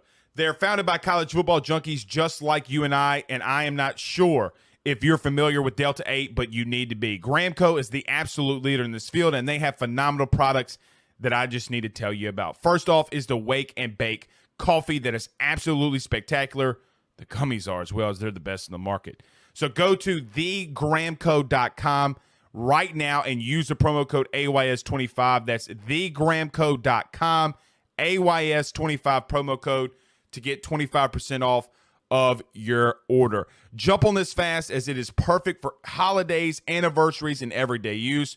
Gramco is hemp-derived and completely legal inside of the state of Louisiana. No medical card is needed, and shipping is very discreet. You must be 21 years older to order. Again, that's thegramco.com. Use that promo code AYS25. Carter the Power. Carter the Power. Carter the Power. My good friend, Carter the Power Bryant, joining us. Carter, this is my friend Mike Yuva. This What's going on, man? That's good. Good to see everyone. Blake, I love every time when you have me on your lovely YouTube channel. There's always chaos. And the Saints, I was getting excited. I was like, holy crap, I'm going to be on here with Cole Tracy. I've never met Cole, never talked to Cole. I was like, and then you kick him off. I didn't kick him off. Yuva kicked him off. No. Cole said he had to get going. I don't know. He's got to do important non-9 to 5 stuff because, I mean, he's a big boy now, as he told us. You know, and he's getting some Gramco and placing bets on betonline.ag. But it was crazy because he had like the most picturesque background. I was like, goodness. If he's out, I don't know if he's at his parents' place right now. I mean, the world got to see it a little bit when they had the, I think it was the kick against Auburn. And they had like the party at the Tracy household, and all hell broke loose. And, you know, I don't know if it was his aunt, cousin, I don't know. Someone was running around the house with the iPhone, and all I could think about was not the kick. I was just like, well, that's a pretty nice looking house right there. So, I mean, I don't know if Cole's got his own wing to the house. I don't know what's going on out there in California. So guys, if you just missed it, we do have a trade here. Albert Breer, our good friend who's been on the show multiple times, says the Saints are trading the 16th pick, a 3rd rounder and 4th rounder to Washington for the 11th pick that go in front of Minnesota. Guys, I'm going to continue to beat the drum. I think he's the best player still on the board. I don't know if they're going. I think they go wide receiver here. I feel like they kind of have to. But if they don't go wide receiver, I'm going all Kyle Hamilton. I think Marcus Williams goes to the Jets. Okay, you get probably the best guy on the board. but they really, really, really, really need a receiver. What do you guys think here that the Saints do? I'll let Mike go first. Go right on ahead, Mike. Shoot, I think they might go defense. I think you have to build that defense up a little bit. I mean, the question is, do you go with the best available? You mentioned, Hamilton, or do they go with someone, on the defensive line? I mean, one guy that I just absolutely love is Jordan Davis, because even though he's a defensive tackle and just built like an absolute robot, the guy moves like a defensive end. He moves like an outside linebacker. So if you're talking about, okay, we might need that fit right there. Do we feel like he might drop a little bit? He might, but if you love the guy right now, take him. I really, really like Jordan Davis. Yeah, I just don't think I would get rid of draft capital to get a nose tackle that stops the run, right? Mm-hmm. I only like trading up in the first round if you're getting a quarterback or someone that's going to the passing game. So, Blake, if I were in the Saints position right now and you view Kyle Hamilton as a guy who was a top 5 pick prior to, his slow combine score, then you take him right here if you truly believe he could be, the Marcus Williams. But I mean, I just don't think it's worth, trading up to get a safety either. So unless you're just in love with one wide receiver and they're way higher on your board than everyone else, then you don't move here. So for me, I would be shocked if it was Jordan Davis, but we'll see. This is a fun part of the draft. Let's go. I got to tell you something. As a staunch Saints fan, the simple fact that they're letting Miami Vice's own Tony Gonzalez make the pick as a former Atlanta Falcons tight end is, what are we doing here, guys? Wait, is that Tony G? That's Tony G. I mean, look, so what? He's got the great hair, the great tan, the great hands. He's got a lot of money. Who cares? Well, I mean, the guy is probably worth millions now because, Jeff Bezos is getting his sloppy seconds now. So you can do anything. Interesting society note there, Carter. Yeah, it is. I mean, once you get in that billionaire realm and you start hanging out with those guys, you're always in the mix. That's a good looking suit, though. That's a good looking suit on Tony G. Hey, so very quickly, man, I want those threads, dude. Those are nice. That suit is nice. And look, when you got millions, floss it. Yeah, must be nice. All right, here we go. I gotta do this, Yuva, because I'm a big Saints guy. Bleav in the Saints. News coming soon. I'm anxious, guys. I got to be honest. I'm a little anxious. I can't hear. Oh no! Who did they pick? Okay, good. Okay, this is a little bit better. Austin Eckler. When I saw a bald shiny head, I was like, oh, they got Lance Moore all the way out here for this. I was getting excited. Huh? Right. I'm listening to it with it on mute right now, so I can't hear anything. So I just see them cutting to the Chargers fans and the Chiefs fans. I'm just like, what the hell's going on? But there it is, receiver. Chris Olave. There you go. All right, so hold on. We'll let Pooh Bear come in here and do it. Pooh Bear, I ruined it for you, but with the 11th pick, the New Orleans Saints select. With the 11th pick, our New Orleans Saints pick Chris Olave from Ohio State University. I like that, right? Like Ohio State. Look, the love affair with the Saints and Ohio State players is ridiculous. However, Chris Olave is probably one of, if not the best wide receiver in the draft. Carter, we'll kick it to you first, and then Yuva, I want you to go right after him. Power, what do you think about Olave? Yeah, obviously, he's very similar to Justin Jefferson, all the way down to his jersey number, right? Elite route runner, a guy that, even if he's in the slot, can obviously get vertical in the passing game. We saw it, in the Clemson National semifinal game last year. And, quite honestly, he was really good for obviously Ohio State last year as well. He obviously had great quarterback play, with, the two quarterbacks over the past couple of seasons. This is just my personal preference. Blake, Olave was actually my wide receiver 3. I'm a big believer in Traylon Burks. That's who I would have selected and just waited until 19 to get him. But I can understand if you feel that Chris Olave is a missing piece and you feel like he was going to get selected from now until 16, then you have to go get him, especially if you think he's going to be, a Justin Jefferson level player. But I do like the process. So I'm glad that they traded up to get someone that affects the passing game. So I am happy that they actually made the move for wide receiver instead of, getting an off-ball linebacker or anything in that spot, or even Kyle Hamilton. I would prefer them getting a wide receiver here, and I'm glad that they did. Well, let me ask you this question, though. You got Adam Thielen and you got Justin Jefferson. Why do you trade before Minnesota to go and do that? Like, I don't know how much sense that makes. What do you think about that? I mean, it just all comes down to who's behind them. And do they feel like another team could have traded up and took their spot? I mean, that's what it comes down to, right? I mean, I'm not saying anything that is earth-shattering or are, reinventing the wheel here. I mean, the reality is if you fall in love with a guy that badly and you're just afraid that they could fall out of your grasp, then you move up. And I think that's the reality here with the Saints. And when you look at the weapons they have at receiver, I think, for Olave, he's going into a situation where he doesn't necessarily have to be the guy. There's so many times when you have such young receivers that they come in and it's kind of one of those situations where it's like, well, we expect you to be the guy early on in your career, or it's kind of one of those things that maybe it's not said, but it just naturally happens where they're going to be going up against the number one cornerback against the other team every week just because they are the top option that they have at wide receiver. I mean, we talk about Michael Thomas then, but you also look at a guy like Deontay Harris. I mean, what he does in the slot. I mean, they have so many weapons at wide receiver right now. Now, of course, when you look at the Saints from top to bottom, there's a lot of other holes that they need to fill, but wide receiver right now is certainly a strength of theirs. Woo! Well, look, I mean, Lions trade up, so maybe the Saints knew something maybe that we didn't. Okay, so we do have a trade here. The Lions come all the way up to 12 from 32, and they go, and I don't know where they're going to pick here. You still got quarterbacks on the board. I know that they have Jared Goff, the remains of Sean McVay, but I mean, look, I don't know why you do that, but I think I kind of agree with you. If he's the best guy, at some point you got to go up and get him, right? Yeah. And you got to go take your guy. Interesting nugget here, guys. I was sent this from a listener.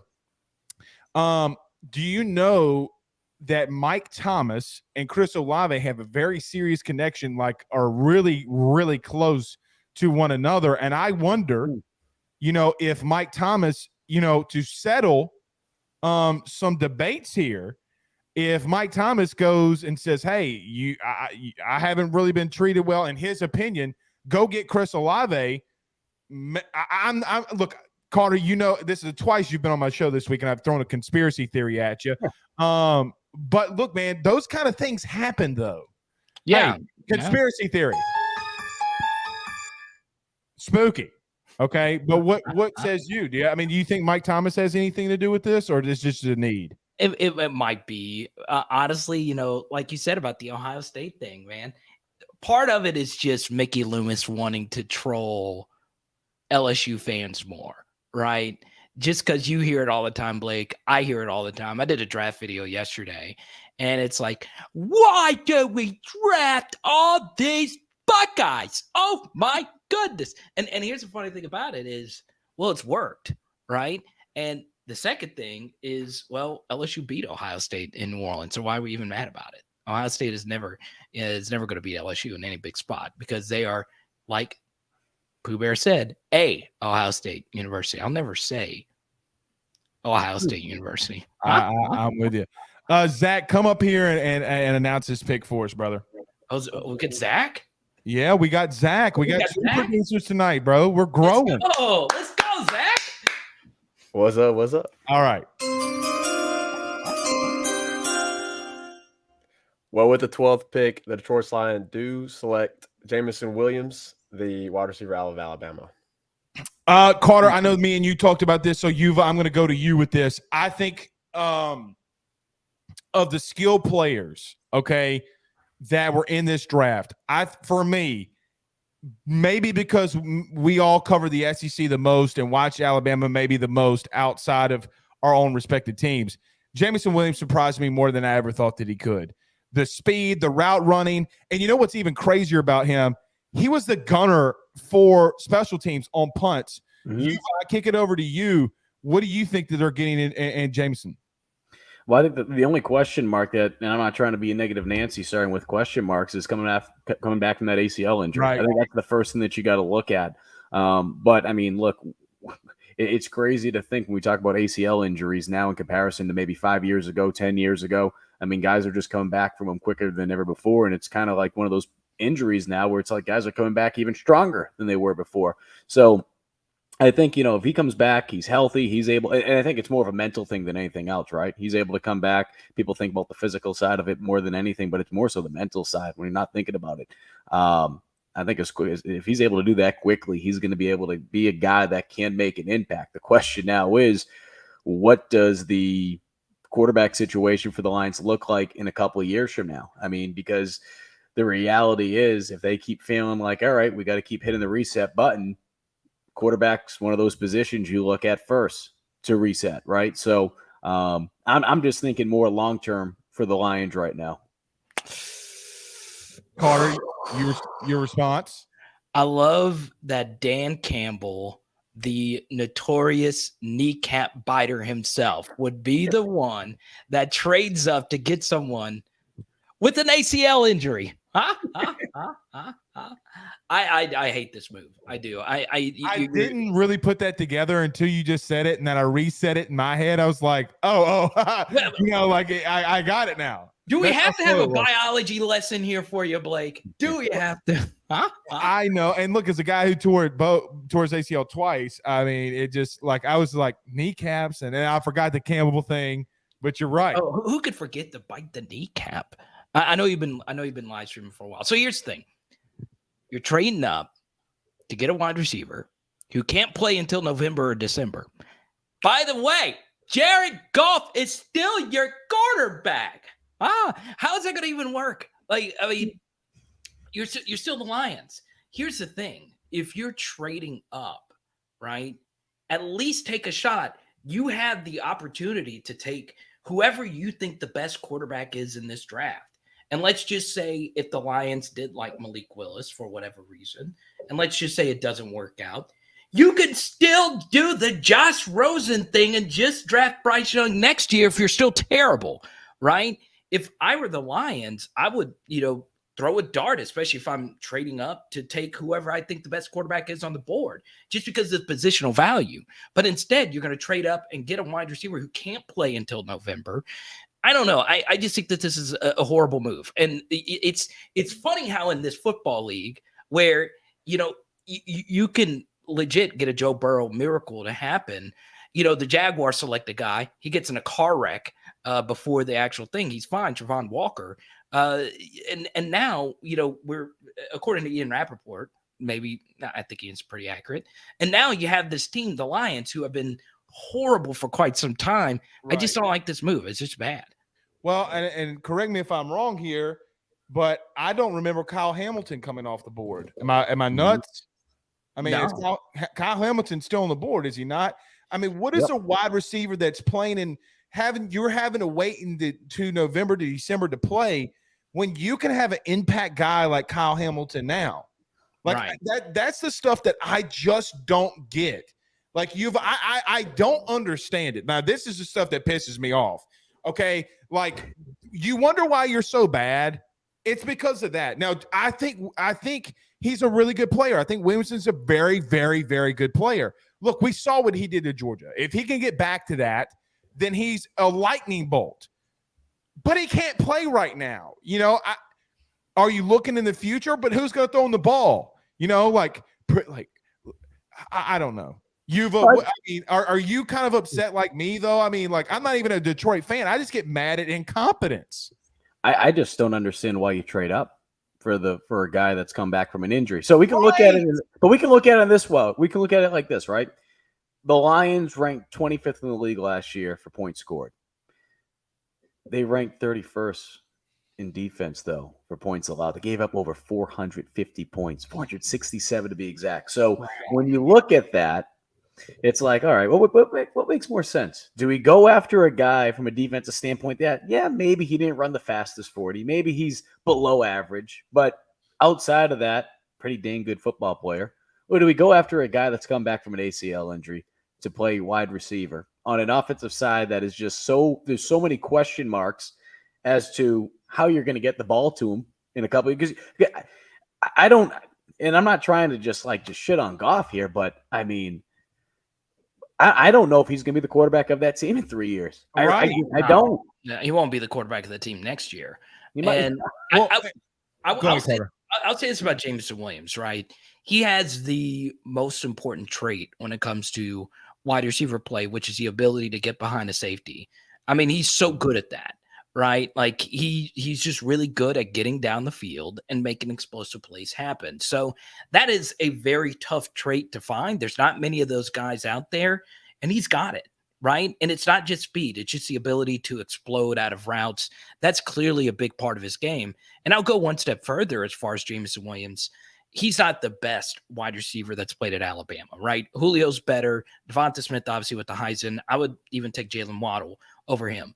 But he was the most valuable, right? I've never seen an offense go just completely off the deep end when he didn't play. Going back to what you said a minute ago, Blake, him getting ejected for targeting as a gunner for Auburn, they almost lost the game because of that, because he wasn't there. Right.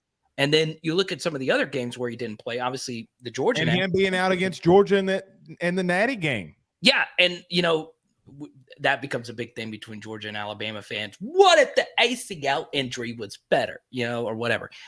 It's so crazy how much he changed that Alabama offense, right? So, I think he's amazing. I just don't like that situation. And his knee injury did happen on a turf field, and the Lions play on, a turf field. Most teams do. So, still, I don't know if I like that fit at all. Well, and here's another thing. Jermaine Johnson's on the board from Florida State. Yeah. Man, you win the games. Oh, look at Mike Scarborough from TigerBait.com. But you win the games up front. And Yuva, you talked about this pretty much in your whole opening monologue, right? Like, you win the games up front.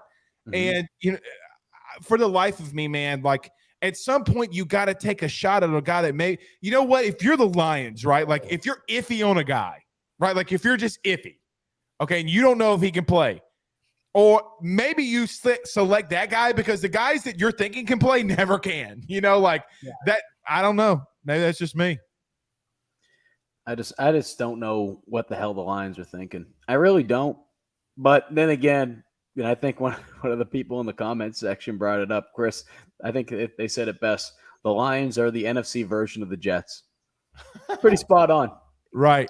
One more thing, Blake. Amon-Ra St. Brown was their good rookie wide receiver. He's not a deep threat. He's Jarvis Landry. So maybe that they panicked because the other wide receivers aren't of that ilk. That's not what they do either, right? They're not burners. In particular, Garrett Wilson. Let's just say that they like Garrett Wilson a lot. He probably doesn't pair well with Amon-Ra St. Brown. Every offense has got to have a guy that can lift the top off of it. So, I think that's part of their thinking as well. Well, look, the Eagles pick us in, and we'll try to get to that. Any idea where they go very quickly? Well, I just saw it, so I won't say anything. Okay. Well, hold on. You know what? You can announce it. Well, with the 13th overall pick, the Philadelphia Eagles select defensive tackle Jordan Davis. Let's go! Fat man, stand up. Fat man can jump. Look, me and Carter got in a Twitter Spaces debate, Yuva, a while back. We were talking about defensive linemen. You know what's so wild? That for a long time, he was considered to be a Heisman Trophy contender. And then all of a sudden, the SEC title game. Look, dude's a freak.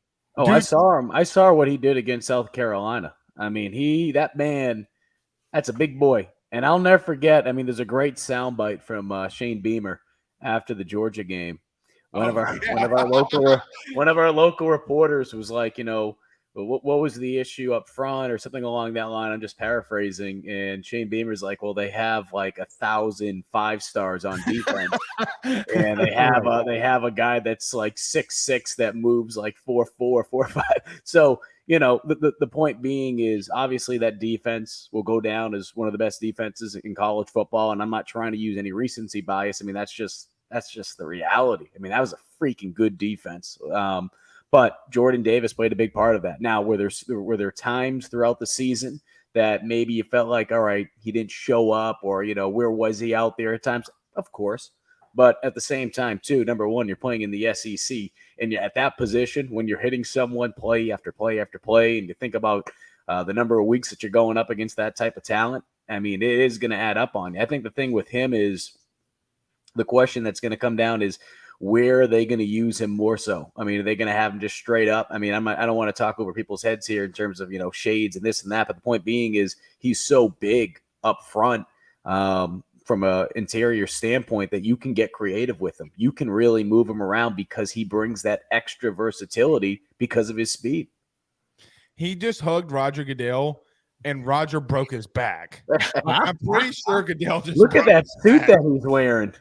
I mean, look, that's the longest sash of red I've ever seen in my life. Look at that ring, but look at that ring too that he's got on. Oh, dude, it's massive. Carter, that's a massive ring. Carter, look, I mean, he did take plays off. I mean, they're showing it right now. But when he's on, he's on. I mean, you're 6'6", 330 pounds running a 4.7. What's your thoughts on Jordan Davis?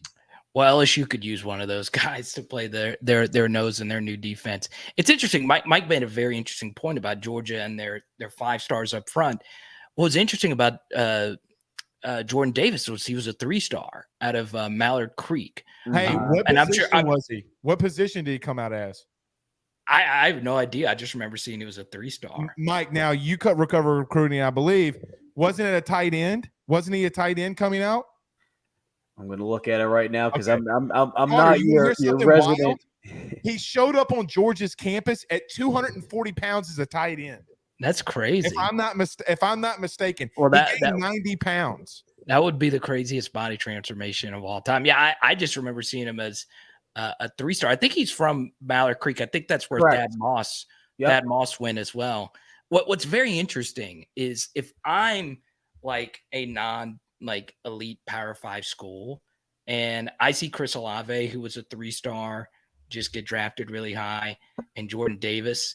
It's crazy how many of the 3-star guys, or just not top 250 guys, still go to the elite Power 5s, and they still turn out to be ridiculous, right? We're just talking about Justin Jefferson a minute ago, and Clyde, and obviously, Olave, Michael Thomas.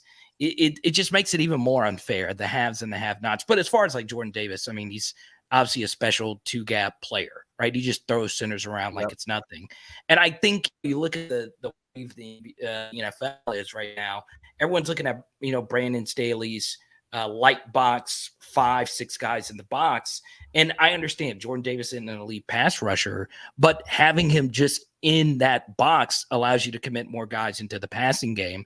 And look, the NFC South, now that the new coach of the Giants is there, who obviously Brian Dable, and then, you have Dak in there, got a lot of good vertical passing games. So that allows you, to not commit as many numbers. And Blake, I don't want to say his name because I know you have nightmares. I know. We're gonna have to tell Yuva about it. We're gonna have to tell Yuva about it. That guy is getting a little old, so you do need to get a little bit younger up front. So Yuva, and to anybody that doesn't know, when I was a red-shirted freshman, I went up against this guy. I know you might not be able to see it. Maybe the camera's not. Fletcher Cox from Mississippi State. He broke me off a new one. He took my lunch. He took my lunch money. My girlfriend broke up with me the next day. She was dating Fletcher Cox. I mean, my whole life got flipped upside down. So Fletcher Cox, shout out. You still stink. No one likes you, but they do get Jordan Davis. Good friends with Fletcher Cox. Just throwing that out there. Carter, the Pellies are up. I'm going to either you can do one or two things. Either you can stay with us, or you can go watch the Pels fourth quarter. It's up to you. What would you like to do? Well, it just depends. I mean, don't you have another guest coming up? Yeah, but you could stay on. I mean, it's up to you. Go watch the Pellies. Okay, I'll go watch the Pellies. I said I was going to hang around, but I'll see you later. Mike, it's good to meet you. Likewise. Let's do it. I'm glad the Saints have already picked. So they got 19. They got 19. What do you think they're going to do really quickly? They're going Kenny Pickett. That's what I believe. All right, guys. We'll talk soon. Later, Carter. All right. We got a front office guy. I mean, like legitimately a guy that scouts front office. I hope he's wearing his World Series ring. That's all that I know. Like, I hope he's wearing his World Series ring. But before we get to our good friend Benny Latino, I just want to give a shout out to our main sponsors and our sponsors of tonight's show, betonline.ag. Guys, your number one source for all of your betting needs. Go over there today. Use the 50% welcome bonus by using the promo code Bleav. That's BLEAV. BLEAV. That way that they know that Mike and Blake Ruffino at AYS sent you on by. Okay. The man, the myth, the legend himself, the man that's drafted more Hall of Fame baseball players in the history of life, Benny Latino joins us. Benny, what's up, my guy? Hey, Benny, your mic's muted. Very quickly, your mic's muted. How you guys doing, man? Doing good, Benny. Well, How Benny. are you? I'm doing great. I'm just sitting here watching the draft, man. I love it. I love it. But very quickly, Benny, before we get to you, Zach, come on in here. My guy just got drafted. We have some news.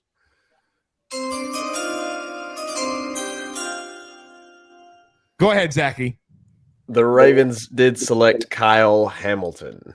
Told you. We'll come back to that in just a minute. We'll come back to it. But Benny, it's a big day for a young man's life. And look, you have more front office and scouting and experience than anybody that I know. This is a big day, and you've been a part of it yourself.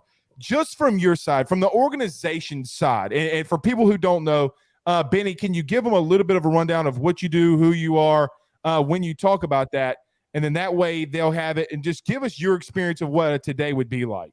Sure. Well, I'm back scouting now, but I started out in a scout in the late 90s. And then 2005, I went to the front office in New York, and then down to the front office. I started with Tampa Bay, and then went to front office in New York, and then on the major league side, / special assistant with the Miami Marlins. And now I'm on the back end of a long career, and I'm just scouting. So I've started at the bottom, worked my way up about as high as I could get, and now I'm working my way down just to have for me personally, a better quality of life at this time. So what's today like for you or a player? You've been around more of them. You've drafted guys. I mean, from your perspective, and Benny, I talk to you. I ask you this question all the time, and you tell me the same answer, but I ask it to you every single day I talk to you. How much of not only on the field do you scout a player as you are on the field as you do off the field? I mean, like, how much does that go into it? It goes into it a lot. I mean, each organization, you know, each player that you have on your roster, potentially have on your roster, is a representation of your organization. And so on and off the field issues are huge. I mean, now in the time of social media, it's even expanded into social media research, going back to these kids were 13, 14 years old. I mean, a few years back, well, more than a few, about 6 years ago, when I was in New York, it's such a big media place that, you know, you just can't have you can't stub your toe on a guy that made the wrong comments at 15, 16 years old. You may have to pass depending on the severity of the comment or the tweet or whatever it may be. And I remember us doing that in one case. And that's part of it. You know, I mean, scouting, and I've got some buddies that are NFL scouts. One's actually an ex now, but we always seem to be in the same Marriott in Atlanta because that was like a hub. You'd go in there and spend the night, next night go out. We'd always be eating in the lounge bar restaurant Champs downstairs, and we talk about it, and it's basically the same footprint. Yuva, I kick it over to you. I mean, I know you don't know Benny, but I mean, you've been around more front office guys too. I mean, what do you think?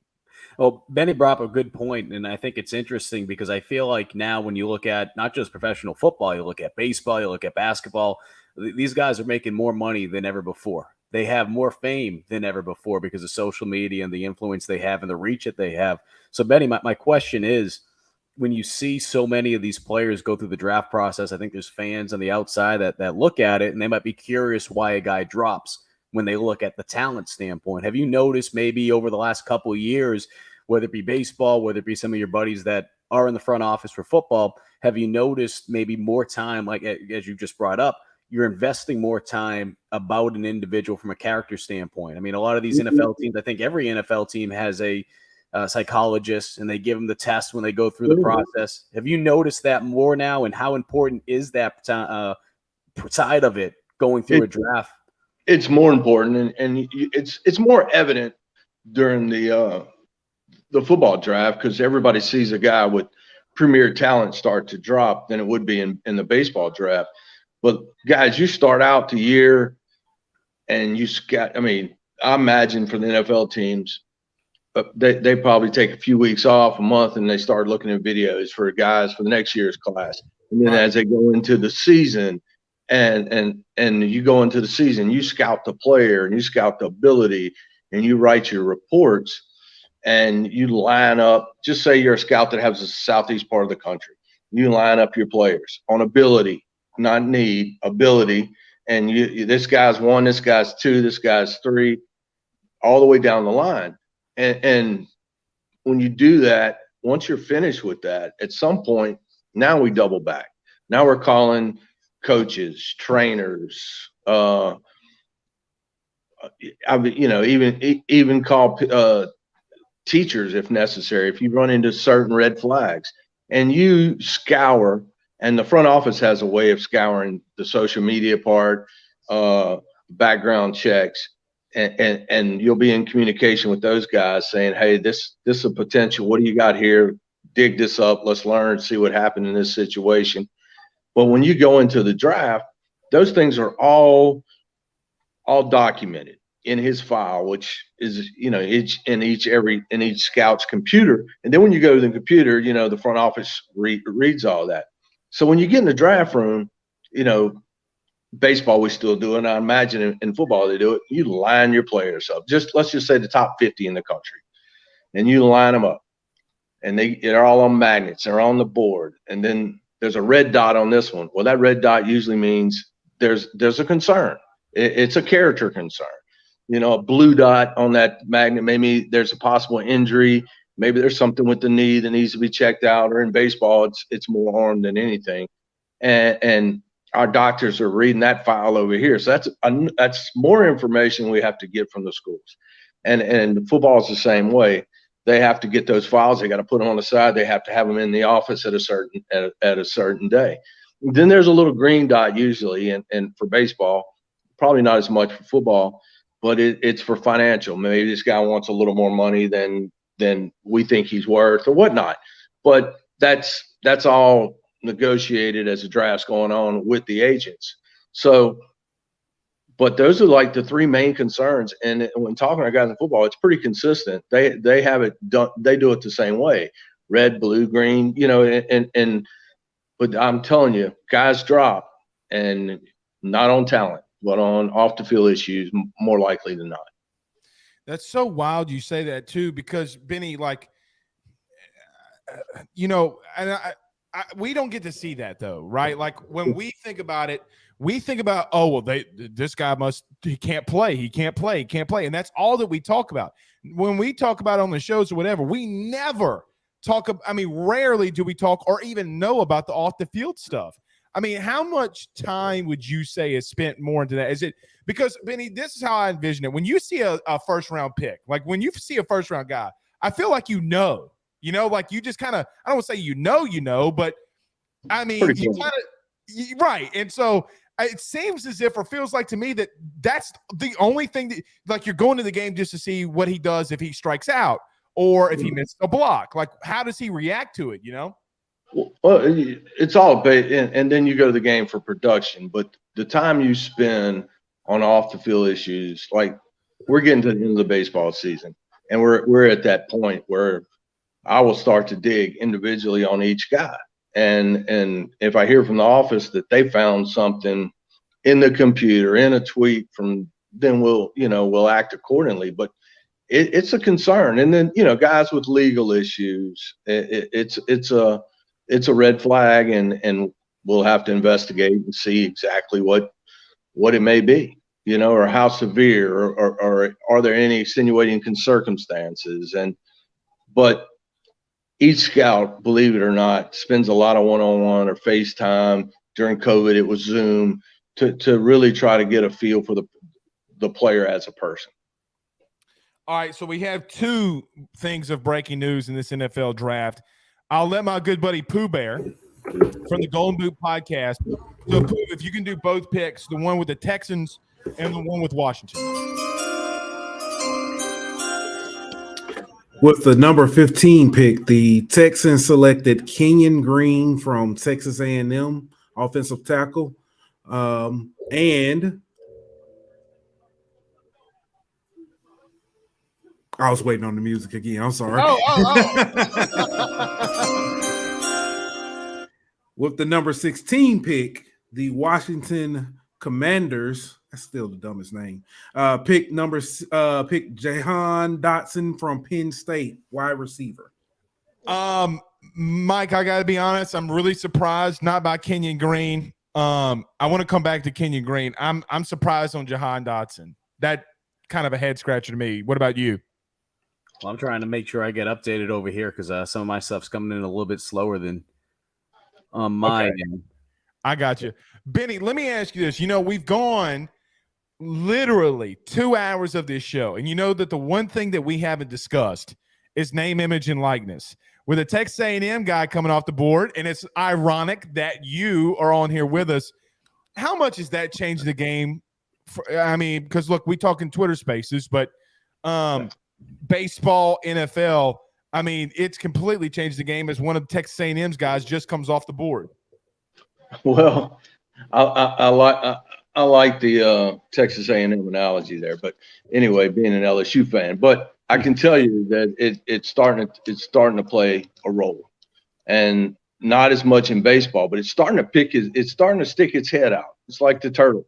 You hear about this kid. Well, he was signable, but as a high school player, but he's getting a decent amount of little money to go to college. That's popped up a couple times recently. So it makes their choice to go to college, look a lot better on paper, to be honest with you.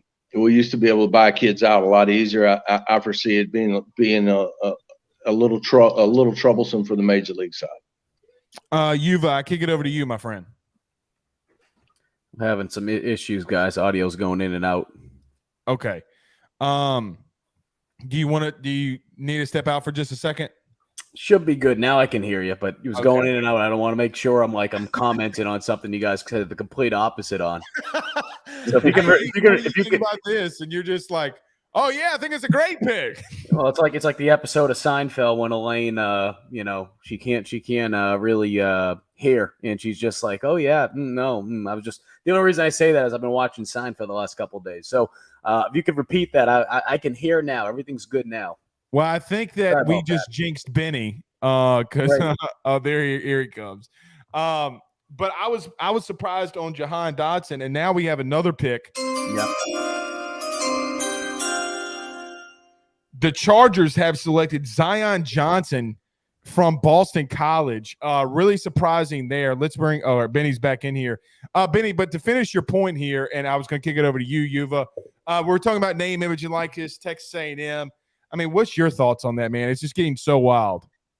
Well, I don't think that's what it was intended for, name, image, and likeness, especially in the recruiting aspect. But, it's a free market now, and teams, universities, boosters are going to do what they can do to help solidify to the best possible roster they can. And I think you're starting to see it over and over. I've talked to a parent who was a friend of mine, and he was basically – it's a baseball player, and this is a younger kid, and he's probably one of the more talented ones, generational. You see, I call him generational. You see this kind of talent once every 10 years. And he was telling me that, hey, what do you think about this? This university's telling us this. And we're talking about a guy, if he doesn't get hurt, that should go in the first 3 or 4 picks out of high school. And one university's even, put together a 7-figure package for a baseball player. And I mean, this is probably something new, but I've had that information for a few months now, and I'm like, Jesus, that changes the way that we're going to have to do things. I know it changes the way of football because it's more prevalent in football. Right. I mean, it keeps getting out there. I mean, Mike, you cover college athletics, obviously. I don't want you to get specifics, but any crazy stories that you can share and on some things maybe you're hearing in NIL? I mean, again, not anything specific, but just Well, I mean, one of the things that we do over at Gamecock Central, we made a branched off called the Garnet Trust, which basically takes advantage of NIL and it helps those student athletes. But we try to do it in a little bit of a different way, where it's kind of just trying to take the pressure off the players and make sure from a legal standpoint that they're going to be all right. I say all that because the more that I learn about NIL, the more that I get my hands on projects that are a part of the Garnet Trust, which are some other good things too. You're able to give back to the community. There's other things too, I think, that gets overlooked. But the problem is because there's so much gray area that you do have issues where people are going to try to take advantage of it. I can tell you this. I had a conversation with former Clemson quarterback, who's actually now on staff at Clemson, Taj Boyd, about this very topic about a year ago. And the exact words that he said to me is, Mike, he's like, the unfortunate part is everything that happens in the front door now. That's what used to happen in the back door. That's all it's doing, is it's taking place in the front. And I think, unfortunately, when you throw in the fact that you have the transfer portal and how loose some of those regulations are, it's going to become the wild, wild west. I think there's a lot of good that can come out of it, but unfortunately, it's not the 18, 19-year-old kid that you have to worry about. It's the people that are getting into these people's ears and telling them basically what they want to hear or some of the things that they want to be able to do so that they can make a quick buck. So I think that is the issue more than anything else. It's not necessarily just these student athletes that are coming out of high school. I mean, one thing that we have at On3 is it evaluates what a student athlete's NIL value is. And what right. That takes into consideration how many social media followers they have on top of the fact of how good they are on the field. So I say all that because when you look at some of the numbers, I mean, some of these players can make some serious money. And when you have someone out there that feels like, all right, this young man or young women, I mean, women's basketball in South Carolina is big. I mean, the amount of money that women basketball players are making in South Carolina is insane. So I say all that because all it takes is one person to get in their ear and it could get really bad. But when you factor the transfer portal in and how you can take advantage of that, if you're a university or if you're a booster that wants your alma mater to be able to bring someone in, it can get very, very dicey. I agree with you. And Mike, remind me to ask you later on in the show about the On3 thing, about the value. I'm really intrigued by that. So if we don't talk about it, I have it circled. So I kind of want to come back to that. But we do have some news that are just coming in. The Titans have traded up to the Eagles. They're trading A.J. Brown to the Eagles for this pick. Benny, I want to shift this and kind of put it my own little way to you. When a player in a major leagues, whether it be NFL, Major League Baseball, whatever, expresses so much interest about wanting out of an organization, how difficult is it to deal that player to another team? Well, if it's if you're forced in that situation, you usually don't get what you want to get for him. So I found in most cases it's just posturing by the player. Most of the time, posturing by the player to try to get a better deal for himself, if that makes sense. In most cases, now sometimes they're really unhappy with the staff or the city or whatnot, and those happen very seldom. Everything. Let's be for real. Everything's about money. Right. An unhappy player can become happy overnight if his contract gets expanded, right? So that's usually the case. But in some cases, you find that this just isn't working out for whatever reason. Doesn't like the city, doesn't like the staff, doesn't like what's going on, or he doesn't like his role. then when that happens, you lose a little leverage when you're trying to trade that player. So you try to keep that in house the best you can, and really, have. That's why it's always important to have conversations with your players and understand what their feelings are and check on them and stuff like that. So something like this is inevitable. You can get ahead of it. Benny, you are a wealth of sports knowledge. Okay, like you need to write a book. Well, one day, but look, the most important thing about baseball is you got to have a lot of double bubble. And I just I order these big tubs, Right? Because I'm trying to stop dipping. So I ordered these big tubs, and one just came in, so I just popped it open. And as long as we got double bubble, Benny's okay, and probably another 70% of the baseball players. As long as that's on the bench or in the clubhouse, everybody's fine. So you got the double bubble. Do you ever go big league chew? No, it's just too much to deal with, man. I agree. I get digging in the pouch, all that stuff. I'm a double bubble guy. It's in every clubhouse. It's easy to grab. The end of the year, I've been in the last series a couple of times, and end of the year, and the clubby's cleaning up, and there's half a thing of double bubble. I'm taking it. That's just me. So, no, I appreciate it, man. Anything I can do to help. Last thing, Benny. Last thing. Where's the World Series ring? Do you wear it around the house? Do you show it to the sun? I'd have to go upstairs to get it, but I have two sons, and hopefully I get another one so I can have one for each. I can leave it, but next time you have me, I'll have it because believe me, I've seen a ton of them. It's the prettiest one I've ever seen. I agree. It's Benny Latino. Thank you so much, my friend, and we'll talk again soon. Thanks, Bleav. Nice meeting you, Mike. Likewise, Benny.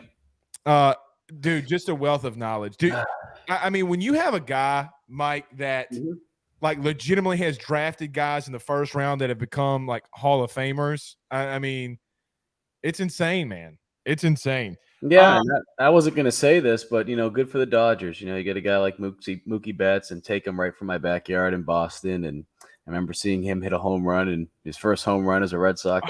Yeah. I wasn't gonna. You know what? Hey, Benny seems like a good guy. I'm gonna hold the grudges. I'm gonna act right now. But all jokes aside, I think. Well, I think that's the interesting part, and that's the reason I asked him the question about the character concerns, is because from a psychological standpoint, you hear so much about the extra tests, the more tests right now teams are putting players through. And it's not just happening in the NFL. It's happening in Major League Baseball. It's happening in the NBA. We see it more, like Benny alluded to, in the NFL, just because from a recognition standpoint, football players, it seems like from college to the pro, there's a bigger platform. More people watch college football, it seems like, than any other college sport. You could say college basketball, but outside of the top five guys, the majority of the country who does not follow college basketball probably can't point them out. So I say all that because I think it is interesting, because we will see certain players start to drop. I mean, it happened a little bit. And even though it might not seem like the biggest drop off in the world, right? It might be 3 spots, 4 spots. When you're that player, when you're that agent of that player, you're talking losing hundreds of thousands, if not millions of dollars by dropping 3 or 4 spots. So it's always interesting to keep an eye on. No doubt. And look, so I want to say this, the Saints picks in. We got to go to Vinny Hardy, though. Mm-hmm. Okay. Shout out to the Kentucky Wildcats and my good friend, Richard Lyons, okay, who decleated Craig Steltz. Okay. Maybe we'll ask Hardy about that. But my good friend, Dickie Lyons, we're having one of your guys on. Bring your happy ass up in here. We're about to talk some Kentucky, too. But before we get to him, Mike, I want to get your thoughts on Traylon Burks, so we have a pick. Traylon Burks, wide receiver, Arkansas, goes to the Titans after they just trade A.J. Brown. It's like Benny was just saying. I mean, you let one guy go, you bring another guy in. But before we get Vinny in here, what's your thoughts on Traylon Burks? I mean, that's a position that they felt confident enough to be able to bring him in and, like you said, move a guy out. I think one thing that I always noticed with him, especially when he was at Arkansas, was just his ability to be able to break tackles. I mean, And I'm not saying, I mean, I'm going to obviously make a lot of South Carolina comparisons for, the fact that I covered Deebo Samuel. I'm not saying he's going to be a Deebo by any means like that. But with his skill set, he's a guy that you can get creative with. It's not necessarily drop back and throw the ball to. You can have him in motion. You can flick the ball to him. I mean, there's so many different things that you can do with him. And we've seen that across the NFL, not with just guys with Deebo Samuel, So he's the type of guy that, yes, he's a receiver. I don't see him getting behind the quarterback in the pistol or being offset or anything like that, but he can basically be a running back with the ball in his hands. If you like I said, you get creative, whether it's a screen pass, whether it's a motion, and just those little flicks that count as receptions, right? So I just think he's a guy that can bring a lot to the table outside of just being that receiver that they're looking for. I couldn't have said better myself. Seriously. I mean, I think you articulated absolutely perfectly. All right, so let's do this. The Saints pick is in. Then we're going to go to Vinny Hardy. We're going to bring him in. But I just got to say, is it Kenny Pickett? Oh, no! Trevor Penning? Ew! Actually, he's really good. I'm not so mad at that. I like it. I like it a lot. Northern Iowa, Trevor Penning. Okay, let's do this. Let's bring our good friend Vinny Hardy in here, who covers the Kentucky Wildcats for the Bleav. Vinny, I got to ask you this, because I'm going to clip this and send this to my good buddy Dickie Lyons. Do you remember when Richard H. Lyons III decleated Craig Steltz the year that LSU played Kentucky in the Bluegrass State, the year that LSU won the national title? Absolutely, man. And Richard H. Lyons III, one of the great legacy players for Kentucky, because his dad did his thing for the Cats as well. And I mean, that props to you for coming in right off the top, bringing up a loss like that to Kentucky in Lexington, 43-37. I mean, you didn't hit us with the Bluegrass Miracle or all the beatdowns y'all are giving us throughout history. You talked about Kentucky with that win that year. So, man. No, Vinny, if I wanted to hit you guys hard, I would talk about the putback, the Will Wade year in basketball, when the clock literally had 0 on it and LSU put the ball back in. So I know how to get to Kentucky fans, but it's okay. I'm not going to go there. I'm not going to say that Calipari is the second best coach in Kentucky right now behind Stoops. I'm not going to say anything like that, but you got a faction of the BBN that's getting pretty vocal about that already. Vinny, I'm sure you've been watching the draft. What's your thoughts so far, my man? Well, I'm kind of casual with it. I'm listening to you guys because I don't make a board. I just kind of check in and see where the Cats go and see what Jerry and my Cowboys are going to do every year. And then you guys are getting deep with it and listening to Yuva and Benny and Carter and all you guys get in depth is really cool. Saw you guys Stingley going third.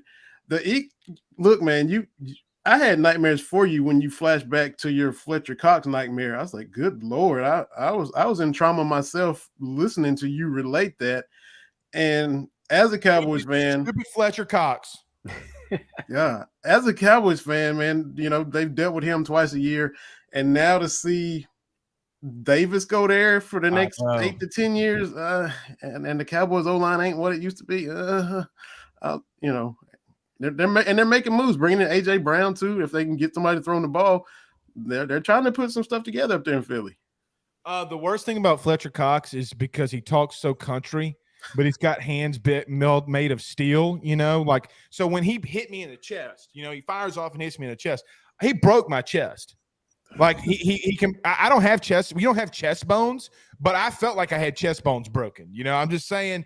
Hey, look, he humiliated me in front on national television. I'm never gonna forgive that. I kick it over to you. You got a piece of sternum floating around. It's just dude, my heart was supposed to be right here, right next to the polo. It's over here. Okay, like he dude, I'm telling you, Fletcher. Look, in all seriousness, he's the best athlete that I've ever gone against. Wow. Okay, I don't think I can name anybody else. He's just always the best. And look, you guys, we cover the SEC, okay? When you get to that level, Look, I always knew that I was a big dude, but I wasn't SEC caliber. Like I knew that in the 9th grade. Like I wasn't the guy that was speak like, for yourself. No, talking about speak for yourself. I'm still pissed off that Pat Connaughton took my spot in high school basketball. All right, I mean, I think I think the team would have won a state championship with an undersized white point guard instead of this guy that goes on and wins a championship for the Bucks. I'm just saying, but speak for yourself, Blake. I'm just kidding. I would have been a stiff. I would have been just splinters up my ass just sitting on the bench. Pat was something special, and he was a hell of a football player too. He got drafted in 2 sports. Man, well, first off, that's like those kinds of people that like are the wildest story to me is if y'all remember the Deion story, like he played on Monday Night Football and then went and played in a World Series game the next night. Yep. Mm-hmm. That's it. Like, and somebody's gonna have to tell me something that Deion hasn't been good at. Now he's a really damn good head coach. He was a good baseball player. He was a good football player. I mean, what is Deion not? I mean, other than keeping his, I was gonna say other than keeping his toes, but I'm not gonna go there. I can't. Hey man, I ain't gonna go there. It's humor. But Deion, like athletes like that, man, it's insane, Vinny. Yeah, it is. I'm, just a 5'8" regular dude, and you think you think you can, have these visions of what you can do, and then you run to the gym and run into a gym, and a average guy that's like going to the College of Charleston that's 6'6", and not going to the league at all, but he can, stay 3 steps off of you and still contest your shot, and then still play you to drive. That lets you know right there, oh, okay, it's this length and athleticism on different levels that, you stop having those visions of what you think you can do in your head, and reality kind of hits you. I hear you. It's so funny, man. Like I just always kind of knew, like I'm not going to be that guy. I want to talk sports, want to be a part of sports, but I just know, but I'm not the guy, I have a good friend. He always talks about high school, and I'm like, dude, we're 32, 33. Get over it, bro. Like, I want to talk about, like, golfing at clubs, bourbon, football. Like, if you're not coming over here to do that. Let him be. He's living out his Al Bundy years, I mean, he'll grow. He'll fade away. I know. I mean, I might go to the closet and get my poke high jersey now, T-shirt jersey. So you know what we should have done, guys? We should have come out here in our Letterman jerseys or our Letterman jackets. There you go. Flex on everybody like that. Just flex. No doubt. Vinny Hardy is our guest. Vinny, I want to shift this. The Steelers pick is in. We'll get to that in just a second. Kentucky, how do they look this upcoming year? What are your thoughts on them this upcoming football season? It's gonna be solid again, man. I mean, the schedule sets up nicely. They've played the transfer portal well. Thank you all for Kelvin Joseph and Dare Rosenthal, by the way. So we got an LSU pipeline going, so we appreciate that. Look at you. Look at you. And same thing to everybody in Oxford, because Jaquez Jones and now Keydron Smith, appreciate that. He was really key to the secondary.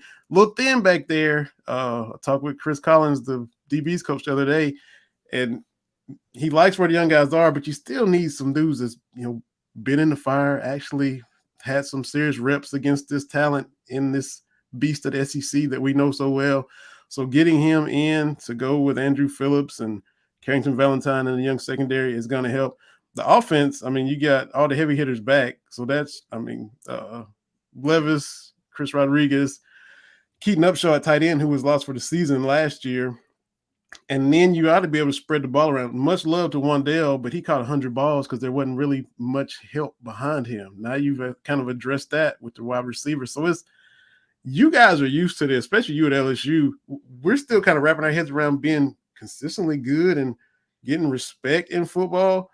And it's a fun place to be. These good recruiting classes coming in, and so we're still kind of new, but we're loving it. But you guys been there for years. But we're enjoying this sustained success. All right, so we do have some news here, and Yuva, I'm going to kick a couple questions over to you too. But Pooh Bear, come in here and tell us we do have a pick.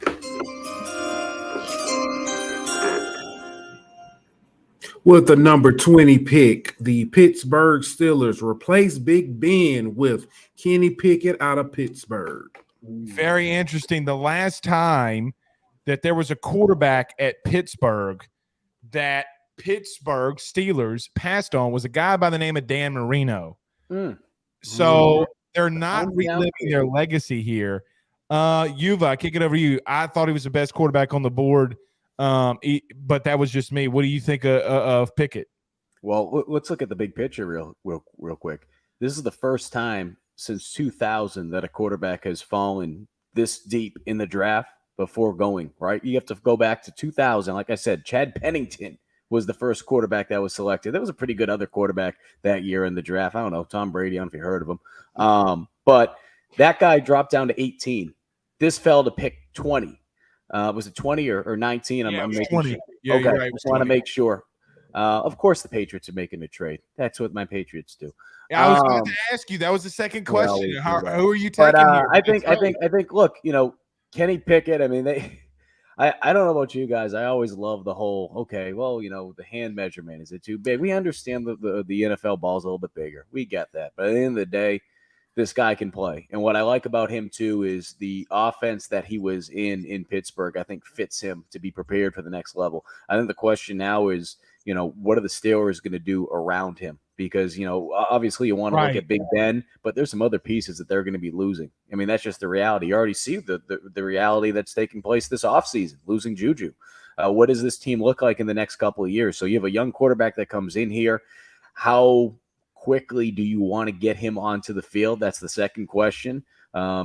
We've seen teams. I think the prime example is looking at a guy like Pat Mahomes, right? In the situation that Kansas City put him in. I think with Kenny, if you're able to develop him, number one, on a nice, easy, don't have to force him in there kind of pace, that's obviously going to be beneficial for him. But the bigger question is, what are you going to do around him? And I know that's cliche to say, but it's the God's honest truth, especially when you look at the last couple of years with teams that just have not had success when they draft a young quarterback and they force him in there. It just seems like for the majority, you might have an outlier in there, but for the majority of those teams, it just hasn't panned out well. And what do we see? 3-4 years go by, they're back in the draft, picking in the top 10, picking in the top 15, trying to find another quarterback again.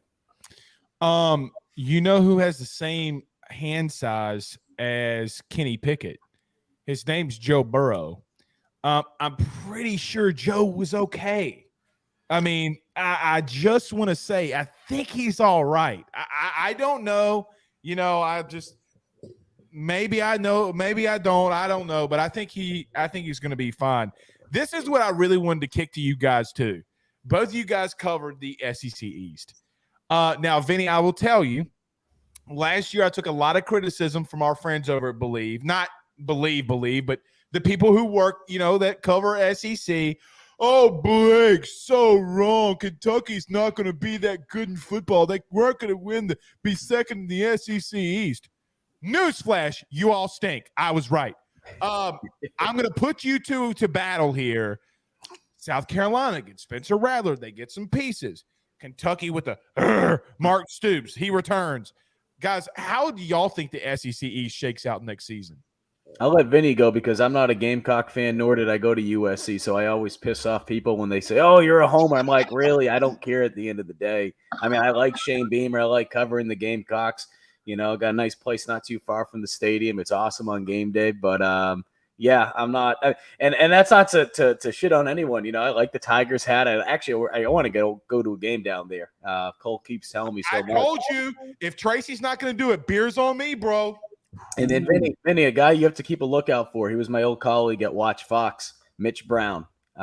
He works at the Fox station in there. I've been trying to get him on, man. I gotta figure out his email or DMs. I gotta get a better Vinny, contact.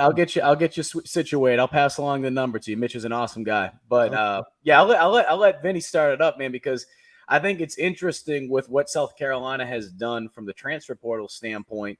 But I know that they're not the only school that has took advantage of it. Kentucky is one of the other schools that have definitely took advantage as well. It's just not going to be seen as big to some people just because South Carolina, it seems like they've picked up about like 50 people in the offseason, starting with Spencer. So here's where, as Kentucky fans, this run is better than it's been in my life football wise. 2 10-win seasons the past 4 years. Prior to that, the last time they won 10 games was the year I was born, 1977. I was literally like 3 weeks old or something when they went 10-1. My dad used to tell me about it. The thing is, Kentucky fans still are kind of still a chip on their shoulders from a respect standpoint, because no disrespect to South Carolina, been beating them pretty consistently since, Muschamp, Beamer, since Stoops has been there. But every year, Kentucky's won head-to-head, except for the year Lynn Bowden.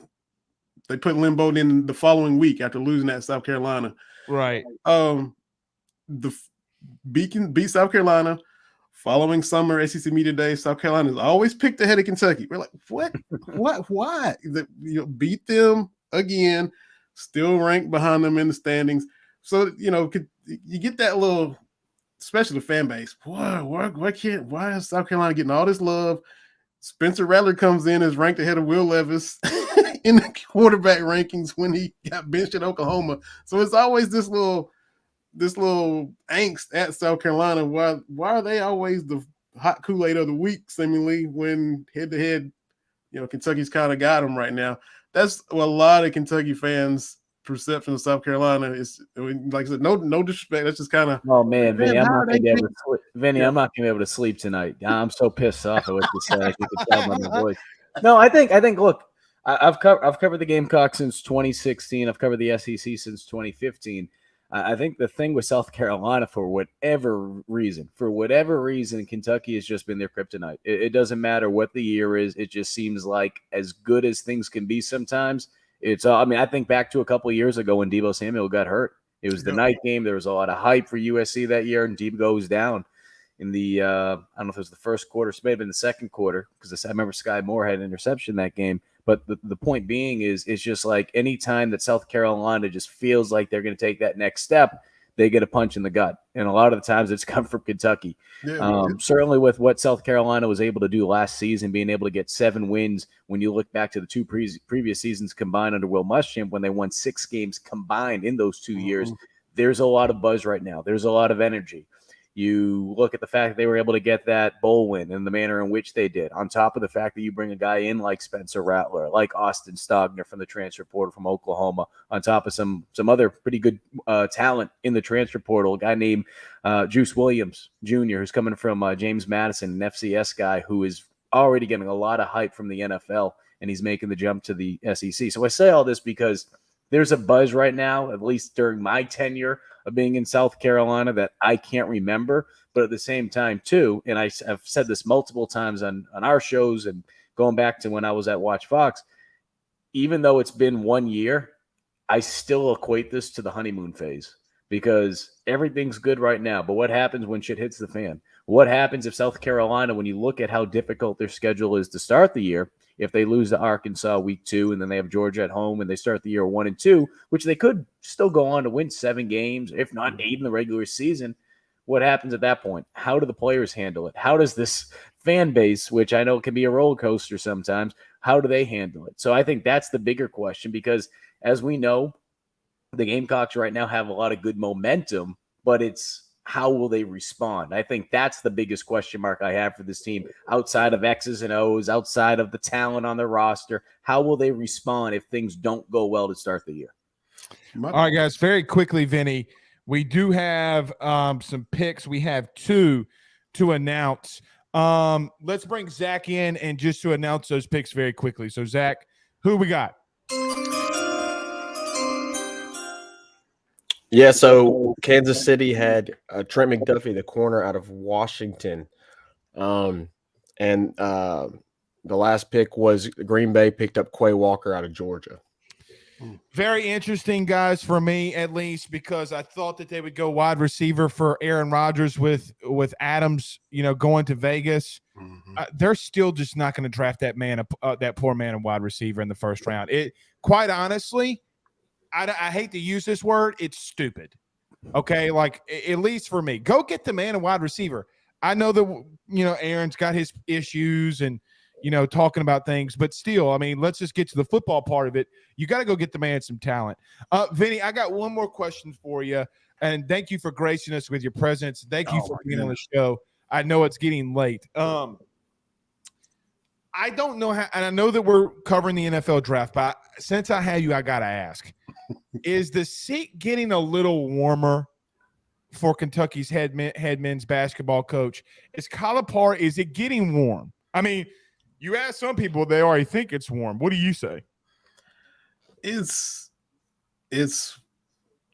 you came in so hot the first half of his tenure. 4 Final Fours in 5 years. Only Wooden and Coach K and Cal were the only guys to do that. I said the other day on our show that if you swap out one of those Final Fours in the first half of his tenure, put on his back end, we're having a totally different conversation. Say the 2011 season when they go there with Brandon Knight and Josh Harrelson and make that run. You put that in 2018 or 2019, it changed the whole perception. I said the same thing with Tubby Smith. He made it to one Final Four, won the title in 98, never made it to another Final Four, made it to some Elite Eights. Tubby makes it to a couple more Final Fours. His whole tenure is perceived differently. You got the portion of the fan base that's always not like Cal anyway for the one and done and all that, but they've had to stay quiet when they were winning and rolling. Now they're becoming more vocal because you can't really sustain 4 Final Fours in 5 years. The only way to go is dip a little bit. And now all the stuff he says that was cute and cool and witty when you were winning, it's getting a little stale. Liking it to Tennessee with Phil Fulmer every year. They won in 98. 4, 5, 6 years later, every press conference when they would lose to Florida, oh, we're working like heck. We got to watch the film. It drove him crazy in Knoxville, but he would say that same stuff. He said it in 98, but you're winning. And it feels great. Then things get stale, and it's like, just like Cowboys fans, everything. Jason Garrett clapping all the time. We got so sick of that. Same thing when Cal now, he's calling fans basketball bennies, or I was wrong one time. It was in 1978. All that same little stuff is starting to get played out a little bit. And it's just the way it works sometimes when you've been in it as long and been in one place as long as he has. He's got a lifetime contract. So as far as like literal heat, no, the buyout's ridiculous. But there are some in the fan base that are a little tired of the act. And there is going to be some pressure this year. You have another great regular season. Got to have a run in March to end all this, because you thought you had it fixed from 9-16. Then you flame out in the first round to a 15 seed, which happens to everybody. And it just finally happened to us this time. So you got to roll all the way through another 30-game regular season and then see what they do come March to try to get this bad taste out of everybody's mouth. I thank you. Thank you for articulating that, because I've been asking and nobody would say it like that. And I just agree with you so much on that point, right? Like, I mean, and basketball can be a fickle thing. Look, if he gets to a Final Four next year, it's all over. I mean, like, they're not going to think about it. They're not going to talk about it, and that's just the thing. Vinny, dude, we got to bring you back. You've been fantastic. Tell everybody where they can catch all the stuff that you're doing. Bleav in Kentucky, BLEAVIN Kentucky, at Vinny Hardy, my personal Twitter. Hey, I didn't get to connect with you a couple weeks ago, man, when I wasn't able to get on with you then. So got to have both you guys on at some point in time. You escaped one because Will Wade got his ass fired, Vinny. So so you escaped. You're good. God was blessing you on that night, Vinny. Dude, both of us had to deal with coaching changes. Vinny was looking pretty good. Yeah, right. Frank Martin and Will stayed Teflon for way longer than everybody thought he would too. So that's a skill in itself. Gentlemen, here's all I'm going to say. Don't pay recruits from your wife's and yours joint bank account. I'm going to get my pen. Let me write that down. Where's my pen? Hey, newsflash. You can't pay recruits from your joint bank account and your wife uses it in an audit with the IRS. Just noted. I mean, just I'm not Baton Rouge. That first Bank and Trust of Baton Rouge statement, man, got him in trouble. knowing those crazy asses, they probably sent it themselves to the FBI if I had to just throw it out there. I'm not banking there no more. They took a brother's money. But nevertheless, Vinny, you escaped one. We'll bring you back, brother. Thank you so much for joining us. Appreciate y'all, man. Appreciate it. All right, that's Vinny Hardy talking to our I got to tell Dickie Lyons, though, that he got some praise on this show. Our good friend.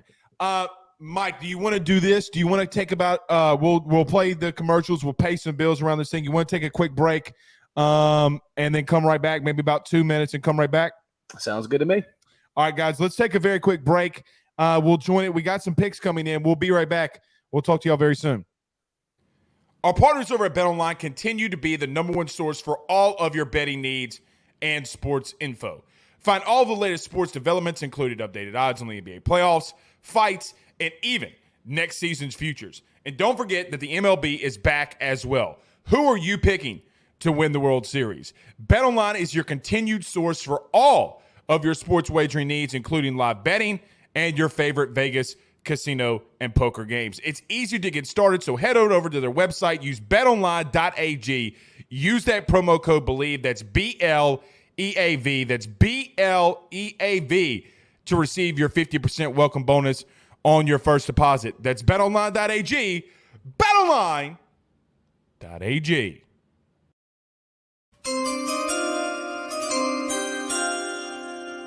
With the first pick in the NFL draft, Ball Saxonville has decided to pick Manscaped to stock up their Manscaped. The leaders in below-the-waist grooming have sponsored us and AYS to make sure that you do not get booed out of the bedroom, just like NFL Commissioner Roger Goodell. Support us by heading over to manscaped.com. That's manscaped.com, and use the exclusive code AYS at checkout for 20% off and free shipping. Again, that's manscaped.com. Use that promo code AYS at checkout for 20% off plus that free shipping.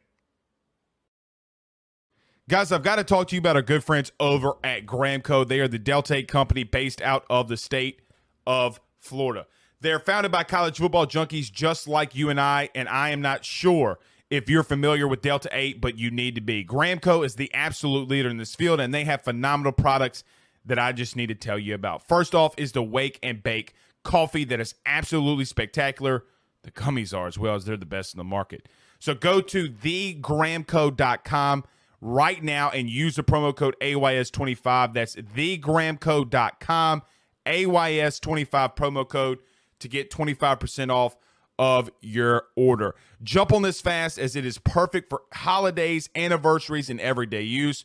Gramco is hemp-derived and completely legal inside of the state of Louisiana. No medical card is needed, and shipping is very discreet. You must be 21 years older to order. Again, that's thegramco.com. Use that promo code AYS25. Ladies and gentlemen, when the cat's away, the mice will play. We are back. It's Pooh Bear filling in for Blake for a second. Mike, how are you doing tonight? I'm doing good, Pooh Bear. How you doing, man? Hey, man, I can't complain. While we were away, the Buffalo Bills picked up Elam from Florida. Although my bias, Elam has actually been a pretty good player throughout his career. He's been a solid staple for Florida's defense in his time there. And I haven't done the count quite yet. I would like to do this. I'm sure they may have done this already on TV, so I'm going to do it in real time here. 1, 2, 3, 4, 5, 6, 7, 8, 9, 10. That is 10 SEC players that have been drafted out of the first 23 picks in the draft. So, Blake, I don't know if you heard that. What did I say, Pooh Bear? 10? 10 SEC players. So the bet online over under was 10.5. So they just need one more. So we're at pick 24, right? We're going into pick 24 right now. So who was the last pick that was just taken? Did y'all announce that? Bill selected Elam from Florida. And then Walker was right before. So you have a Georgia and a Florida player, the last two picks, 22nd, 23rd. And now you have what? I'm trying to do some math here on the fly. About 9 more picks left, 24, 25. So, it's a 28, whatever. I wasn't good at math. So the point being is, though, that you still have if you took the over tonight, you're in a pretty good spot right now. The question now is, when you look at some of these teams like the Patriots, some of these teams that have traded back, you wonder now, okay, is there a certain player that they feel good about that's going to still be there? Might not be an SEC caliber guy. It might be a guy that they feel like, all right, we could just sit back on. That is the question. If you're looking at it from a betting standpoint, is, who's going to fall into whose spot? Right. I mean, so I'm sitting here and I'm thinking, because that's what I was looking up. I don't know of another SEC player, though. I mean, you got Nakobe Dean. Dean's there. Wyatt from Georgia, the defensive tackle. It's true. I got to tell you. So we had Josh Pate on a while back. Pooh Bear, you can stay if you'd like. Hey. But we had Pooh Bear, Josh Pate on. And, dude, he was just pounding the table for Nakobe Dean. You've been able to see him more up close and personal than maybe I have, because we haven't seen Georgia. What's your thoughts on Nakobe Dean? I mean, I think the thing is, sometimes when you look at that Georgia defense as a whole, it's really easy to overlook a guy like that just because there's so many talented guys across the board, right? I mean, you look at some of the guys that were drafted tonight in front of them, but from Georgia. But I think what he does is, he shows good range in the zone. And I like how he's a matchup. He's a guy that, and I think we're starting to see this with a lot of linebackers. It's just where pro football is going, because it's a trickle down effect of how college football is today. He's 5'11", 229. He's a guy that obviously is going to be able to stop the run. I mean, he's not the type of guy 10, 15 years ago that you would think, okay, that's a linebacker. But because of how small he is, and I say smaller, he's got that speed, and he can be able to cover running backs in the flats. He can be able to cover them on passes. So he's a versatile guy. And I think that's something that we're seeing, not to downplay what he brings to the table. I just think that's what we're seeing across college football now, that you're seeing these linebackers that aren't necessarily the 6'2", 6'3", 240, 250-pound guys. They're the guys that are a little bit smaller because they have that speed. He fits that bill. Well, you know what's funny, Mike, is I remember meeting Devin White a couple of years ago, maybe 6 years ago. And they were like, yeah, he's 6'2", 240, 250. That man ain't 6'2". Okay, I'm just telling you, there's no way. I'm 6'2" and a half, 6'3". Shoot, but I put on ankle weights just to get my weight up during the weight day at Assumption. My coach said, Mike, you got to show up and you need to be 15 pounds heavier. Well, it didn't happen, so I threw on 10-pound ankle weights, and he's like, man, you put a lot of work in the offseason, which I did. I just couldn't throw weight on. I couldn't keep weight on. See, that me and Pooh Bear are probably the opposite. Now, Pooh, I don't know, but Mike, I legitimately look at a thing of brownies. I gained 75 pounds, dude. I mean, it's ridiculous. It's absolutely ridiculous. But the Cowboys do make a pick here. Pooh Bear, you got it? I do. With the 24th pick, Jerry Jones and the Cowboys, $3 million less, make the pick of Tyler Smith, offensive tackle out of Tulsa. I like him a lot. I saw him at a O-lineman camp. The Elite 11 does those one-on-ones and stuff like that. People don't really go to him a lot. He was very raw, okay, but he's an athletic freak. Like, when you talk about just an athletic dude, it's him. Does he replace Smith at left tackle? Maybe. But I do like that pick there. But there's just not a lot. I feel like the Cowboys, if there's one thing that we got to give them credit on, they draft offensive linemen really well. Mm-hmm. They do. And I think, when you look at what the Cowboys have done over the last couple of years, it's been one of the staples, right? I mean, I think the funniest part about the Cowboys, you look at, it seems like any year their offense is good, their defense sucks. And if the defense is good, the offense sucks, right? They just can't, for whatever reason, they struggle to put it all together. The offensive line, though, when it's clicking, it's good. It's good. That has not been the issue for the Cowboys when they have struggled.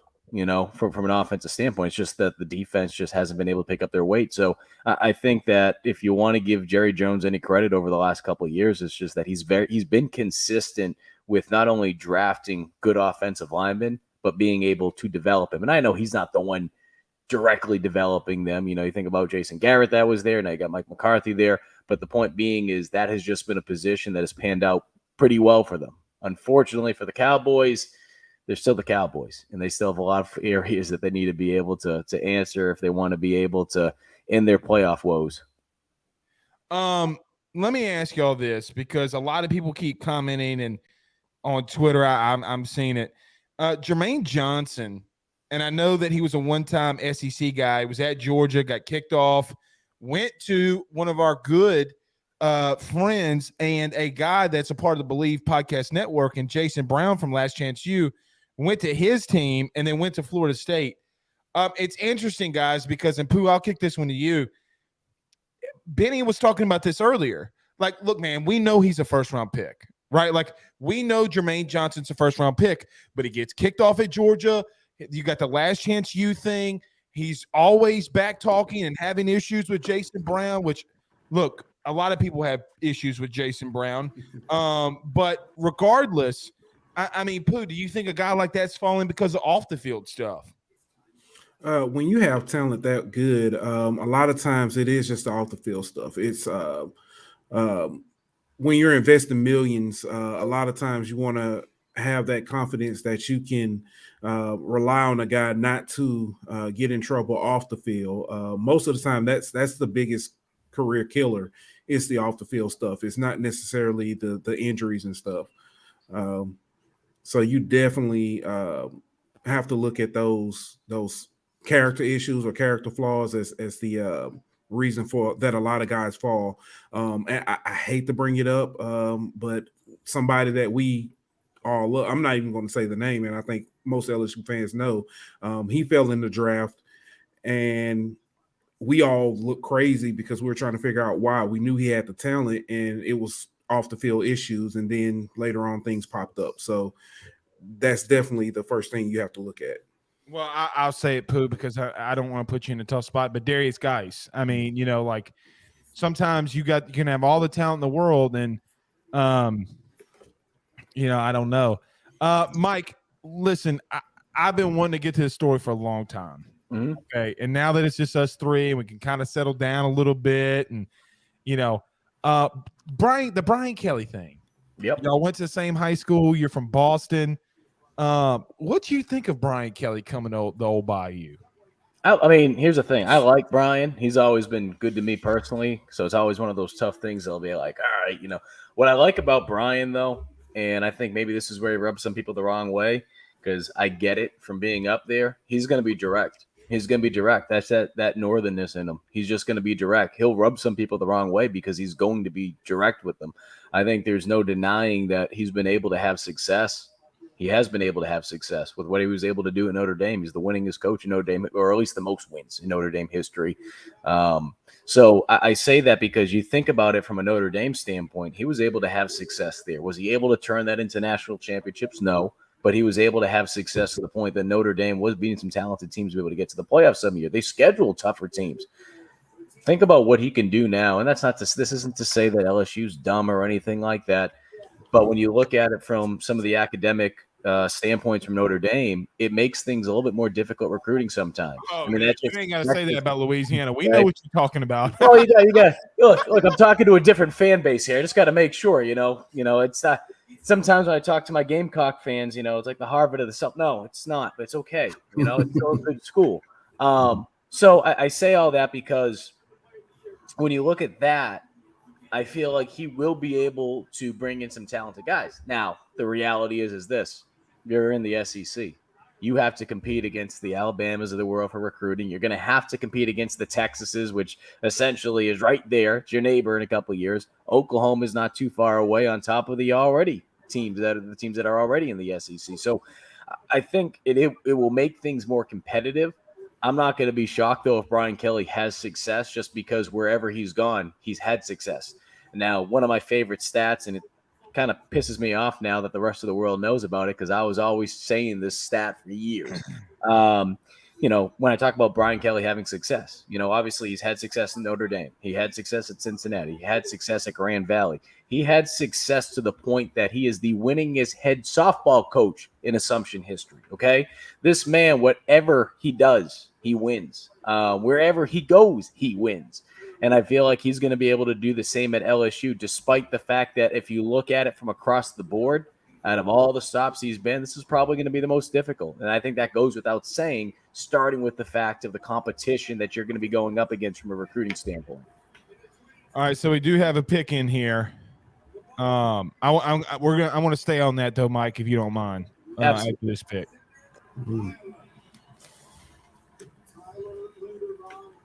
Joe Burrow's pissed off, but Pooh, go ahead. What we got here?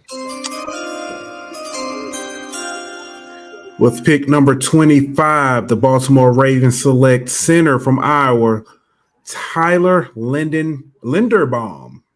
Okay, so look, I got to say this as a former center and a guy that breaks it down a lot.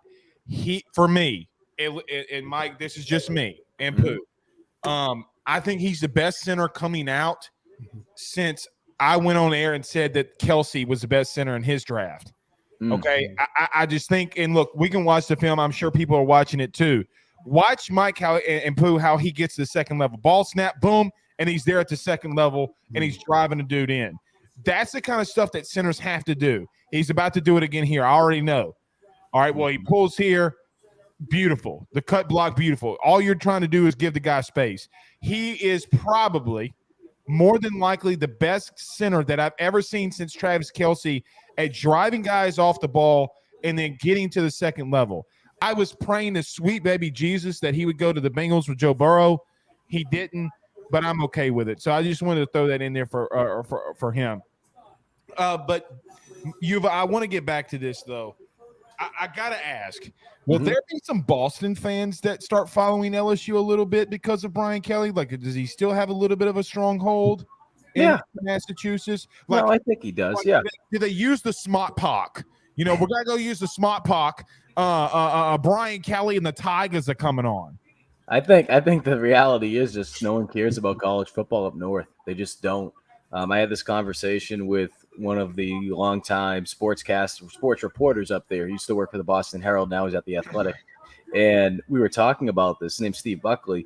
And I said, Steve, I don't think anyone really cares about college football up here. And he's like, well, the Matt Ryan, because he covered that time period. And then we started talking, and he's like, I can see what you're talking about. What I mean by that is, okay, think about 2007 when Boston College was pretty good. You had Luke Kuechly there. You had Matt Ryan. The Patriots went 16-0 in the regular season. Right. The Celtics had just formed the Big Three before going on to win the championship that year. And the Red Sox won their second World Series in a span of, 3 or 4 years. So I say all that because never mind the fact that you also have a hockey team with a fan base who absolutely loves them, regardless wins or losses.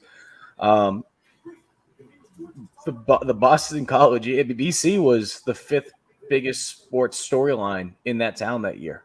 I mean, there's no denying it. So I say all that because there have been people, and Notre Dame's one of those teams, right, universally, that people will follow. So I think that definitely played a role with people following him, the fact that he went to a Catholic high school and a Catholic college. So Notre Dame, it just seemed like people were going to follow him from Boston because of that. But I think there will be people that will follow him down there.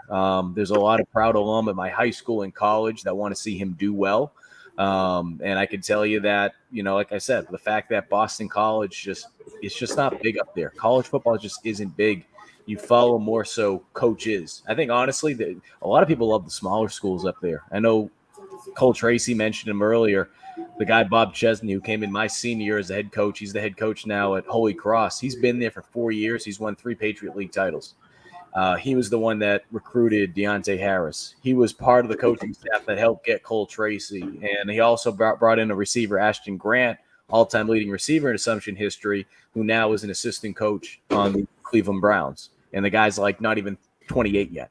So I say all this because college football up there, it just looks different than any place on in comparison to the South. So, yeah, I think you're going to have some Brian Kelly supporters. Don't be surprised if you see someone kind of come down here, have it as Sam Adams in November, wearing some shorts or whatever when it's like 50 degrees, but he'll think it's still summer weather for him. Well, Mike, I know that you need to come down here, but it's like 65, 70 degrees in November sometimes. Like, it's beautiful. I've been the last time I was in – shoot, I haven't been in the Bayou. I've been in New Orleans. I was trying to channel my inner Brian Kelly. Family. All right, to his defense, and I'll break this down real quick. In Brian Kelly's defense, when I moved down to Mississippi, that was my first job in TV, 2015. I caught myself speaking slower because in Boston up north, naturally you speak faster because everyone just speaks like this, and then we just talk. It's just how it is. And I was told, hey, slow down a little bit when you go down there. So I started to pick up. I kind of became like a chameleon in a sense, and I didn't realize it till I went on air. And I was saying football, and I'm like, that's not how I say football. I've never said football like that ever in my life. So, obviously he's been across the country from a recruiting standpoint. I know coaches like Dan Mullen, who I busted his chop because his high school basketball, football, and track coach was my assistant football coach in high school. I busted his chops back in 2015 at a road dog tour, one of those booster tours, right? And I said, I know that's not your accent. I know you just use. He's like, yeah. So, but the point being is, obviously, some of these guys use it from a recruiting standpoint, but at the same time, too, in some of their defense, some of these northern guys, it's easy to become a chameleon to it. I noticed it with myself, and the only reason I noticed it is because I worked in TV, so I saw myself every day, and I saw the footage, and I was just like, wait a minute, that's not how I sound. So we do have a pick. Here comes Jermaine Johnson. But I guess we can do it. Here it is. Boom.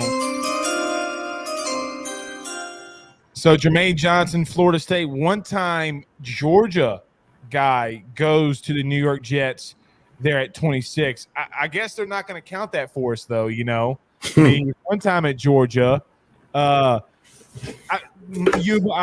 dying to the half. Can you get the half? I mean, technically, that is the half. I mean, Ohio State still counts Joe Burrow. It's true too. How many years did he spend at Georgia? We're gonna have to go back to just one. Like, they're showing the highlights now. So it won't be a true half. It'll be like a 0.25. You're right. You're right. We just need a whole 0.75. Maybe we can get like a. You could get the push. You can get the push if you're at that 10.5. Right. I gotta ask you. I can hear some of the Boston accent coming out a little bit. We're getting later in the night. Oh, Pooh Bear smiling. He's like, I could hear. Yeah. Yeah. Dude, I got to tell you that I'm a big John Kavinsky fan, okay, from The Office. Oh, yeah. And when he did Smart Park, it was the best commercial of all time for me. I gotta throw that out there.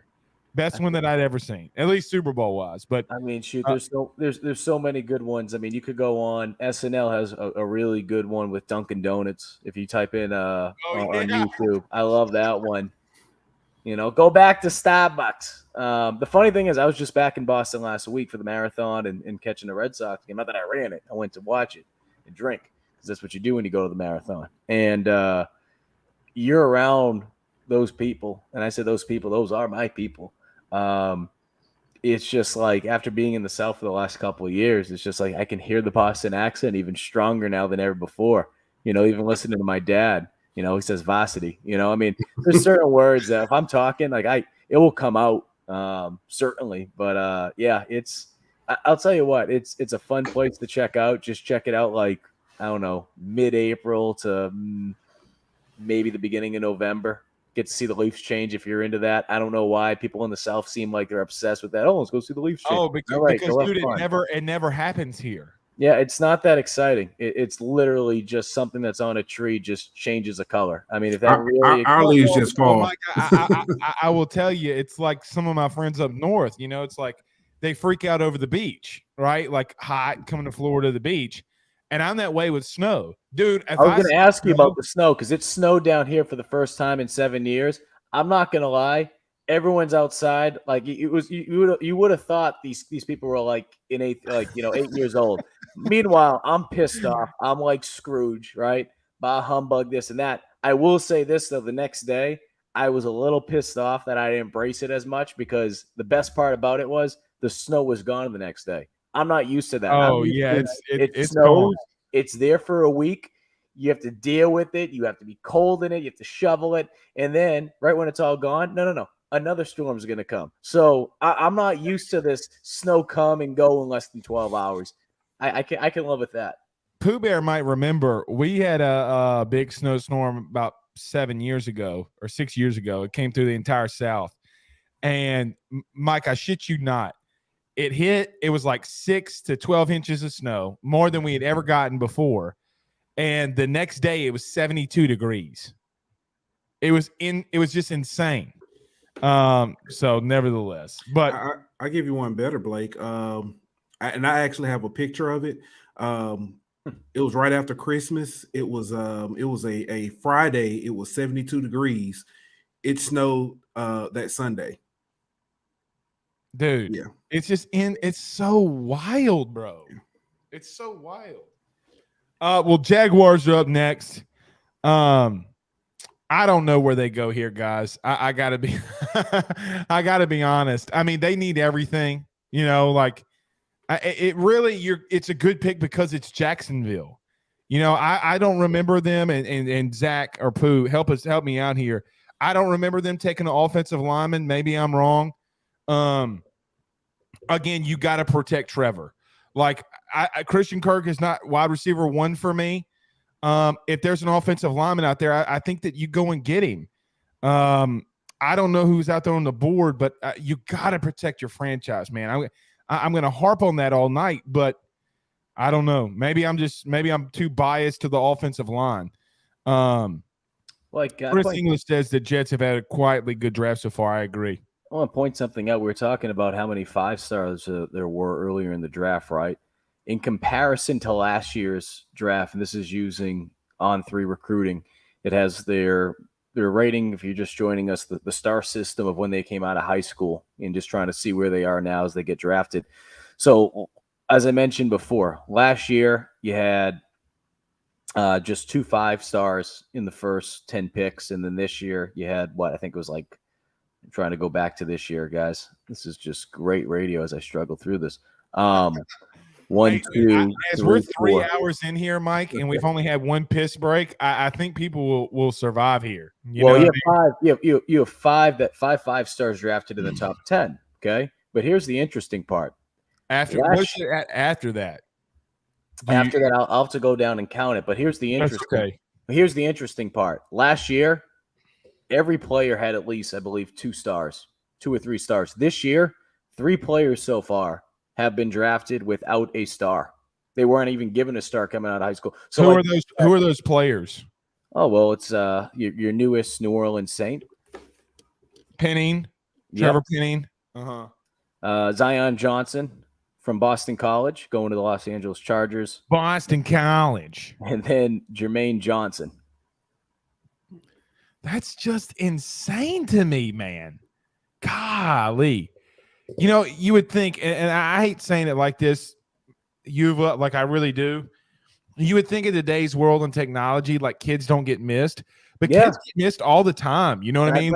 And Blake, that's why I bring it up, because you're spot on. You're spot on. That's exactly the first thing that went through my mind. Now, I'm still new to the whole recruiting world. I mean, the guys that I work with over at Gamecock Central, Chris Clark and Wes Mitchell, they are our gurus when it comes to the recruiting stuff. I mean, I came on over. First off, to rudely interrupt you, his name's not Wes Mitchell. He told me on the show we should call him DeArmond because he looks like old boy, the catcher from the Braves. Oh man, I'll have to send you a picture of when it was his birthday, and I get creative with a lot of these face apps, and I may have put a couple LBs on them. And I made it look like And I said, look, to rudely interrupt you, I had Wes on the show.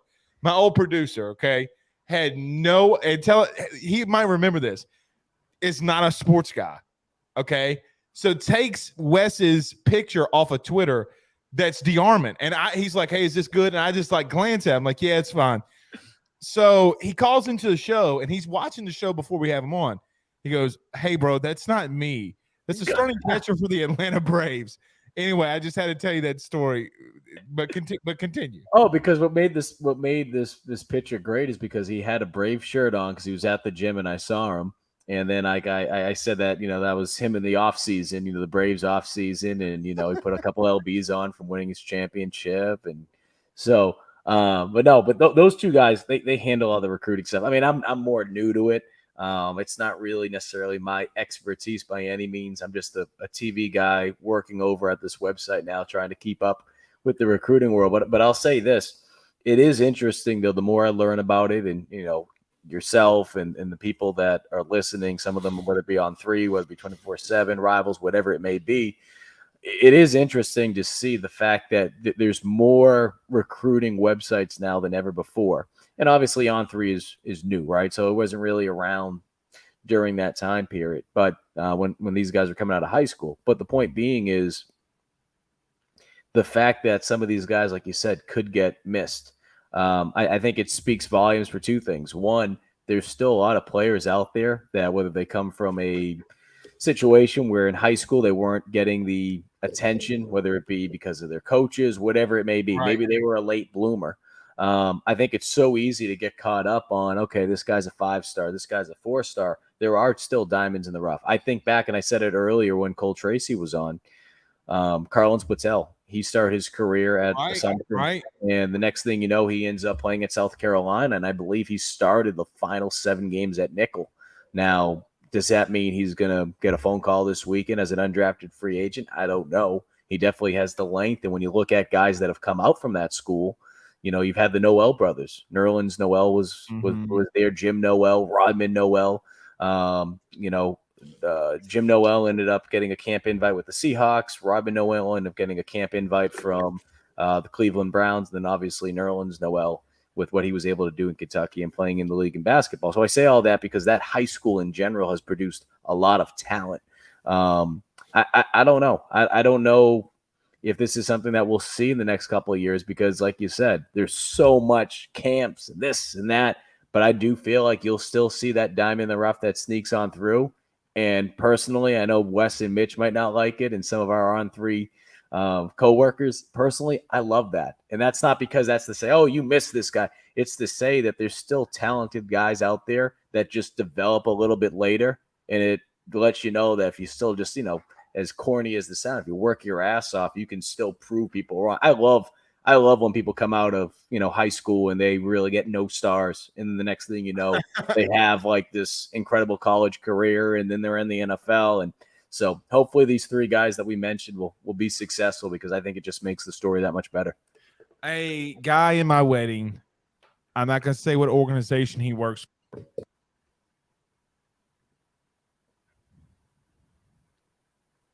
Well, you said you weren't going to mention what organization you worked with, so I mean, you really went. You don't hear me now? Yeah. Now he was just making sure you weren't going to say it. Well, that probably means I should move on. Regardless, he told me, and he's been with this organization since their infancy. Okay, so it should tell you a region of where it's at, not too far away from Louisiana. He told me that the Jones brothers. Okay, Chandler Jones. I forget their youngest brother's name, but he played with Green Bay as a defense. Chris Jones, and then you have John, right? He told me without watching John Jones take a snap in college football, they would have drafted him within the first 4 rounds. Okay, just because of watching him in high school. Like, dude, how wild is that? Like coming about like the lineage you were talking about, like the Noels and stuff like that. Yeah. They're like, dude, we would have drafted him in the top 150 because like Chandler could teach him how to do a swim move. Like you can't teach that kind of athleticism. And I'm like, dude, you're wild. Y'all never do that. And he swears up and down they would have taken John Jones. So we do have a pick here. Pooh Bear, who we got?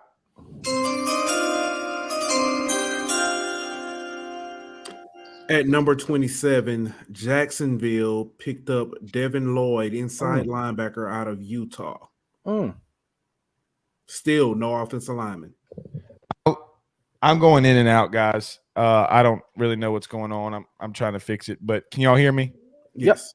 Okay. I like it. Reminds me of Darius Leonard from the Colts. I think he's a really good pick. That's exactly who ESPN put up as his player comparison. Oh, okay. I'm looking at Yuva the whole time. You know, like and I didn't have a chance to cover Lloyd, but I could tell you I had the chance to cover Darius Leonard when he was at South Carolina State covering the MEAC, and you know what just from based on just some of the footage that we're seeing right now as they show it from the pick, and going back to just thinking about Darius, it's just those arms. It's the arms, it's the length, it's being able to do things that really, you know, no pun intended, separate yourself from other guys. What I really liked about Darius in college, and, you know, not to make this all about Darius, but you talk about that comparison, Darius just had a knack for being able to get to the ball. And from the things that, you know, I had a chance to be able to read up about Lloyd and some of the footage that I saw about him, because I'd be lying to you if I said I know a lot about him in comparison to some of the other guys that we talked about earlier in the draft.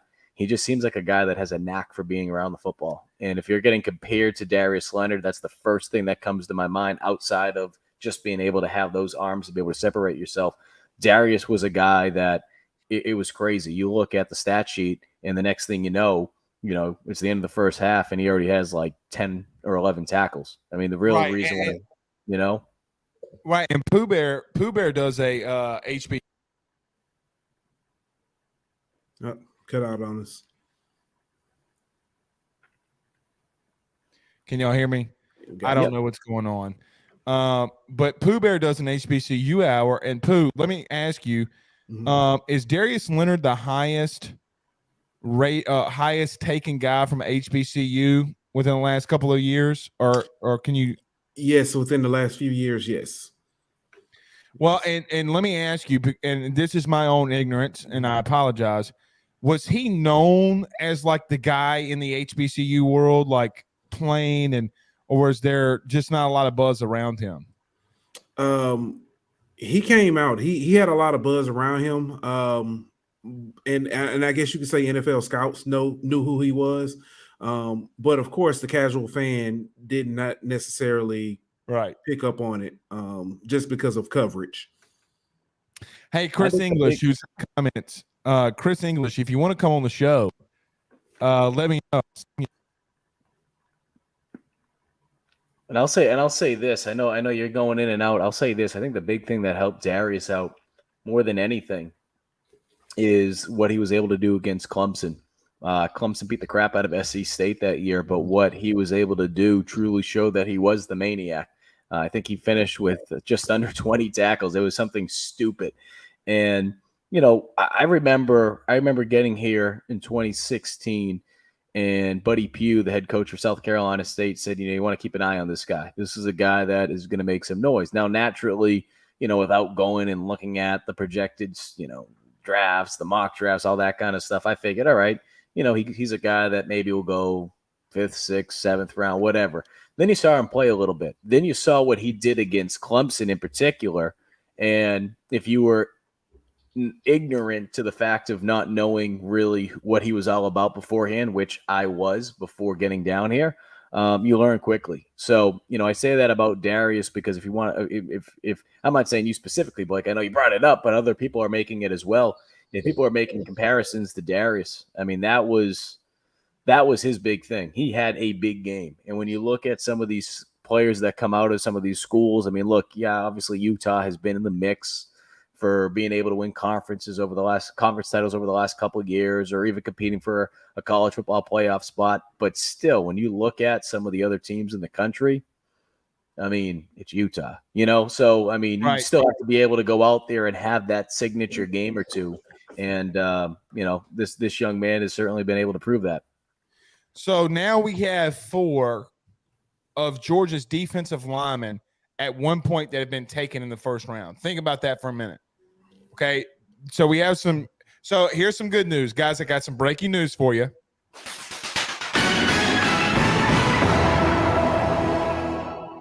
We just made a lot of money on Bet Online because that's player 11, baby. Let's cash in the checks. Devontae Wyatt is the next man taken. Completely took over that Clemson game in the first game. Like, guys took it over. Pass breakups, I remember getting pressure on DJ Ugalele. I think I forget. See, DJ Ungalele. Ungalele. There we go. So the Jets win and Georgia's winning. Yes, I agree with that. But we do win our bets on Bet Online. You know what's going to be funny now? The Patriots and Uva, this is your team. It's your time to shine. Yeah, they'll probably trade it out again. Knowing the madman Bill Belichick, maybe he will. But the funny thing is, man, what if another SEC guy doesn't get taken and the over-under was 10.5? Like, how does Vegas do this every year? Like, they do it perfectly every year. We'll have to ask Bet Online. I mean, they just I don't know, man. I don't know. It's rigged. It is rigged. It is rigged. We haven't heard from our guy Zach in a while. What's he doing back there? Anyway, I think Zach is still reeling from the Pelicans loss. I know he secretly is a Pelicans fan. And also his barber said that he can no longer get the Tim Tebow. Yuva, tell me that our producer Zach doesn't have Tim Tebow sized haircut. Hey, Mike is not far off. I'm just saying. No, his hard part is exactly where it needs to be from a white guy's. Okay, another connection here. I got to cover Tebow for a year when he played for the Columbia Fireflies. So I saw that haircut a good bit. I think Zach, it's close, man. Yeah. Oh, it's straight Tebow. It's the face. It's the forehead. He had like a whole part to make this. Dude. I mean, to make this geographical here. I mean, it looked like the Mississippi River was going through. I try to fade it in a little bit, so it's not too bad. He had a hair butt Zach chin. does not have it. Zach does not have had it a like butt that, chin. though. Okay, I appreciate that. I appreciate that. All right, so Yuva, who do you think the Patriots take here? What do they need? God, I could see them either going for an offensive lineman, trying to be able to protect Mac Jones, or you go on the defensive side of the ball. The question is, and it goes back to some of the things we were talking at the beginning of the night, is Belichick just he's not the type of guy over at least the last couple of years from a draft standpoint. They did trade for someone this I think it was last year, but when you talk about what they're looking for from a linebacker standpoint or even a safety, they want the guy that is big. They want the guy like it's freaking 1990 again. It's not. You're not playing. You're not coaching on the Giants. You don't have a Lawrence Taylor. You don't have a Corey Miller. You don't have a Carl Banks. You don't have these type of guys. Willie McGinnis. McGinnis. You can go down the list for the Patriots too. The Mike Vrabels of the world, the Ted Johnsons of the world. So I say all that because at some point you need to adapt, and I think that's what we're seeing throughout college football because that's where the game's going with the spread. And because of that, you're seeing it in pro football with the spread happening. You're going to have to get guys that can cover the spread. So I'm interested to see if Belichick goes for a linebacker, if he goes for someone a little bit smaller, because historically he just hasn't done it. So I got to say this. I feel like Bill Belichick could sign somebody from the local Waffle House in Boston. Don't say that. I might go around the corner now. 1,000 yards. I might go around the corner now and get me, a bacon cheesesteak milk because you said that. Hey, bro, like, where the hell did I forget the look? He's had so many stupid white receivers. Chris Hogan. Chris Hogan was working at the local Waffle House, bro. Like, he was working at a bowling alley part-time. Also a former lacrosse player. Because ESPN never used that line before. I feel like Bill Belichick was walking his dog, and he saw Chris Hogan walking and playing lacrosse, and he was like, "That's a really good guy right there. He plays really That's the well." only thing. Speaking about Belichick's dog, I'm kind of pissed off that we don't have the COVID year anymore, just for this one reason, because we got a shot of Nike the dog at the table making the pick. I enjoyed that last time because they had Bill Belichick's name under it. That was something that made me smile because there's never excitement around the Patriots winning. Well, and I'll say this: I grew up a spoiled Patriots fan. Okay, I'm in pain right now. I'm suffering this long title drought. It's been too long since a Boston team won a championship, and I know the rest of the country has so much sympathy for me. So, I'm not used to the draft mattering at all. So this is all new to me, but I'm interested. They got the pick in. It's your team. You want to announce it? Well, I'm going to wait to see who it is. Chattanooga. That is such a Belichick pick. I know nothing That's about exactly what I was about to say. Chattanooga. Shout out to Lamont Paris, the new men's basketball coach for South Carolina, who also coached the Mocs basketball. So LSU fans might not remember this, but they played Chattanooga a couple of seasons ago. Okay, this young man, I believe, if I'm not mistaken, was a true freshman playing LSU and got like some recognition when he's playing against the SEC. I need to go back and look at that, but it is the most Bill Belichick. See, that kid was working at the local bowling alley, Mike. Hey, shout out to Cole. Hey, shout out to Cole. He made the dean's list 10 times. It said that's what they use. And look, I'm not trying. Why are you using that? I'm going to be honest. Great, he's smart. Why are they showing that? I'm as a fan, right? Not even a Patriots fan. Just put it aside. I don't know who this guy is. I don't want to know what he did in the classroom. The next thing you're going to know is he raised money for the orphanage, or he helped out at the elderly center. I want to know what he did on the field. Why 10-time dean list? Really? Oh my goodness. Well, I gotta say, at least they are. How do I want to say this? At least they're not saying the stuff like when he was 11, he lost his dog Pookie.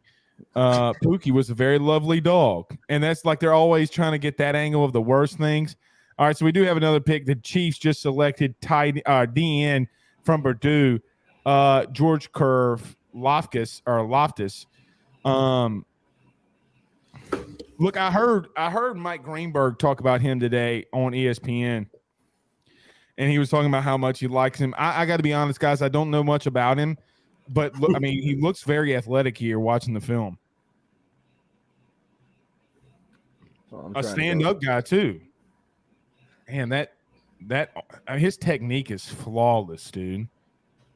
He was projected to be drafted in the second round. So, if the fact Kansas City, they had 2 picks obviously tonight. The fact that they felt good enough to be able to bring them on. You look at that shootout last year against the Bills, right? If this is where they feel like the NFL is going, and it's another story for another day. I think it is where it is right now. I don't know I think things are going to change at some point a little bit because I think Josh Allen's going to take some hits. I think Mahomes is going to take some hits, and you're not going to be able to scramble the same way like they did. Go ask Cam Newton. But I say all that because if you feel like you need to be able to get a pass rusher out there, Josh Allen, and I just look at that one game in particular. If you feel like you need to put more pressure on a guy like Josh Allen or whoever it may be, it could be a guy like Joe Burrow if they feel like they might have to run into him in the playoffs next year. That's just I think more than anything, I think it speaks volumes of just being able to know, hey, this is where the league's going. And this is the kind of stuff that I was talking about with Belichick. And that's not saying that they didn't make the right picking the offensive lineman from Chattanooga. But when you look at it big picture-wise, you got to be able to adapt. And I feel like a team like Kansas City in so many different ways, right? You look at it from the offensive standpoint with what they've done. And then the acquiring a guy like Juju Smith too, and just continuing to build that offense up and kind of just, it's like running gun. But from a defensive standpoint, if you feel like that's where the game's going, you also have to adjust from a defensive standpoint. And I think like Kansas City right now, I think they have it figured out. The Kansas City TikTokers is what they're going to be called now with Juju there. Pooh, you're about to say something. What's up, brother? Yeah. If you look, if this draft has told you nothing, there's been a lot of trench players picked up today. I know. Yeah. That should kind of tell you something about what all these teams are looking at. There's been a buttload of wide receivers as well, but the guys in the trenches have dominated this first round. I remember, Pooh, I think it was 2012, whatever the year that Eric Fisher was coming out. It would have been the year that I was supposed to go in the quote-unquote draft, right? Like that would have been my year, right? And I kept thinking to myself, I was like, Bro, there was like I want to say it was like 4 or 5 offensive linemen, and then the second round, third round, they just kept coming off the board. Remember? Because the years before was you got to go get a guy that can rush the passer. It's quarterback's league. So then everybody started drafting offensive linemen. And I was thinking to myself, like, man, if I just would have stayed healthy. And then I remember Fletcher Cox, and I'm like, no, F that, dog. Like, F that magic. But you build your team from the inside out, man. And it's tale as old as time. I mean, look, let's call a spade a spade. Now, the Bengals are about to pick. Guys, and for the LSU fans, we went through this a lot. They ran the ball on 4th and 1 with P. Ryan. Their offensive line was absolutely ass water, dookie water, whatever you want to call it. Excuse my language. Bourbon Street dumpster water tastes better than their offensive line ever played in a football game. I don't know what they do here. They got to protect him. Now, they got better there. Maybe you go defense, but I don't want to say I'd reach here, but Joe Burrow must be protected at all costs. As a person that is about to be a father for the second time, and if I have a boy who's going to call my son Joseph Lee Rufino after Joe Burrow, let me just say this to the world and the masses. You protect him at all costs. He has the best hair. He has the best football IQ. He's the new Tom Brady reincarnated. Sorry, Yuva, don't spoil my fandom. No, it's all right. I mean, Okay, shoot. but, I won't stop you from your wrong take. You know, I'm not going to stop you here and say might that be they're running completely LSU wrong. show for crying out loud. It might be completely wrong, but I'm the just man teasing gave me you. the best year of my life in 2019. I'm never living it down. In all seriousness, you got to do whatever you got to do to protect him. Well, I do want to point out something, though, that Pooh Bear brought up because I think it's interesting. We're 30 picks in. We're going on pick 31 if it hasn't already happened. It's showing commercial break. Of those 30 picks between offensive line and defensive line, 16 picks have been in the trenches. So I think it goes back to what Pete was mentioning earlier, and I think Mike, when he came on to start the program, it's everything that we've kind of discussed throughout the night, right? Going back to last season, is this the sexy draft? No, you had 5 quarterbacks drafted in the first 15 picks last season. This draft might not seem sexy because it doesn't have the quarterbacks. Your first quarterback taken wasn't until pick 20, which is the latest quarterback's gone since Tom Brady was drafted, going all the way back to 2000.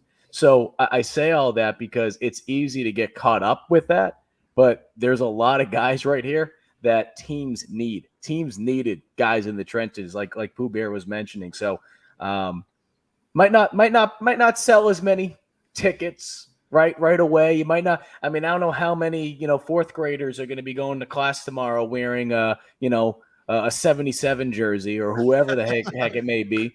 But the point being is when we look back at this draft, especially next year too. I mean, kind of looking at it like chess, right? You're making a move right now. Some of these teams knowing that, okay, we're not there right now. We might not make the playoffs next year, or this year. But look what's going to be out there next year. That next year's draft class, especially for quarterbacks, it's looking pretty strong right now. So if you feel like, okay, let's build around the offensive line, let's build around the defensive line right now, and if we feel like we still need a quarterback a year from now, let's go after it then instead of reaching this year and being desperate. Speaking of quarterbacks, Malik Willis is still on the board. I'm a little shocked. I got to be honest because of, look, for Malik Willis, for me, it was the Syracuse game that turned me off with him. It wasn't necessarily the decision making. I couldn't really put my thumb on it. He's still a second round pick though. He's that good of a quarterback. But I got to say, Zach, you got to be quiet, bro. You're talking way too much. It's aggravating the piss out of me. Can you please be quiet? Man, I'm zoned in. I'm interested in this pick for the Bengals. You're upset because we talked about your Tim Tebow style. That's what you're mad at. No. I get that all the time now. I mean, I've been called Zac Efron, been called Tim Tebow, Shorty, whatever you want to call it. So I'm zoned in on this. I mean, because I feel like as LSU fans, we've adopted the Bengals now, and we're all over them. Last year was kind of a heartbreaker. Daxton Hill, safety. All right. So I was actually going to say, go ahead, Zach. I'll let you take this one. Yep, Daxton Hill, safety out of Michigan. Yeah. I was going to say that I was hoping or was thinking, outside of offensive line, the other position that Cincinnati needed was DBs. I'm not gonna say. Let's call it apple and apple. I mean, Eli Apple's not ass. I mean, listen, I hadn't seen. We've been talking about Waffle House. I hadn't seen that much toast in a long time. So definitely, Daxton Hill was definitely, in my opinion, a great pickup. So we're tired of the roasted marshmallows. And look, right? I'll say this: I know that we're a little upset with Eli. He did get roasted in the Super Bowl a little bit. Mm-hmm. That play, though, he made against Kansas City against Tyreek Hill to pretty much bring them back. I mean, man, that was such a huge play. Go ahead, Pooh. I was going to say my only, and he made the play. I can't take that away from him. But is that more of him making the play or Andy Reid making that horrible play call? Oh, I think it can be a mixture of both. Like, right, like you can have two things can be true at the same time. And look, you're still throwing freaking Tyreek Hill the ball. You know what I mean? Like you're still throwing one of the best in space, the football in the flat, but he just made a good play. But he should have never gone for it. Guys, we've been doing this for 3 hours and 30 minutes. Let me say this: as someone who did this during the COVID year, thank God. Okay, I know this sounds crazy. Y'all know it was like 5 hours and like 12 minutes. I stayed. My stupid ass stayed here for 5 hours and 12 minutes. I am so glad we're 3 hours and 32 minutes into this in the last pick. And the pick number 32 is already in. Well, Roger doesn't have his comfy seat. He doesn't have his comfy seat in his basement. That's why. Let me say this too. You know what's interesting is it really like the picks have gone by a lot faster too. I feel like. Do y'all feel like that? Yeah. Mm-hmm. Yeah. Mm-hmm. Hey, I do want Bro, Booker got a bad rap being up in that big cart. I mean, the best thing that ever happened to Booker. The Booger Mobile. No, it's when Booker said that Kelvin Benjamin was a Popeye's biscuit away. Oh man. From being a tight end. Well, shoot, I actually got to meet Booger McFarland. I was on a Disney cruise. I met him in some flip-flops, a tank top, and some swimming trunks. Was his pinky finger like pointed towards the sea? Oh, his fingers are all over the place. I know, right? They were focusing on his hands earlier.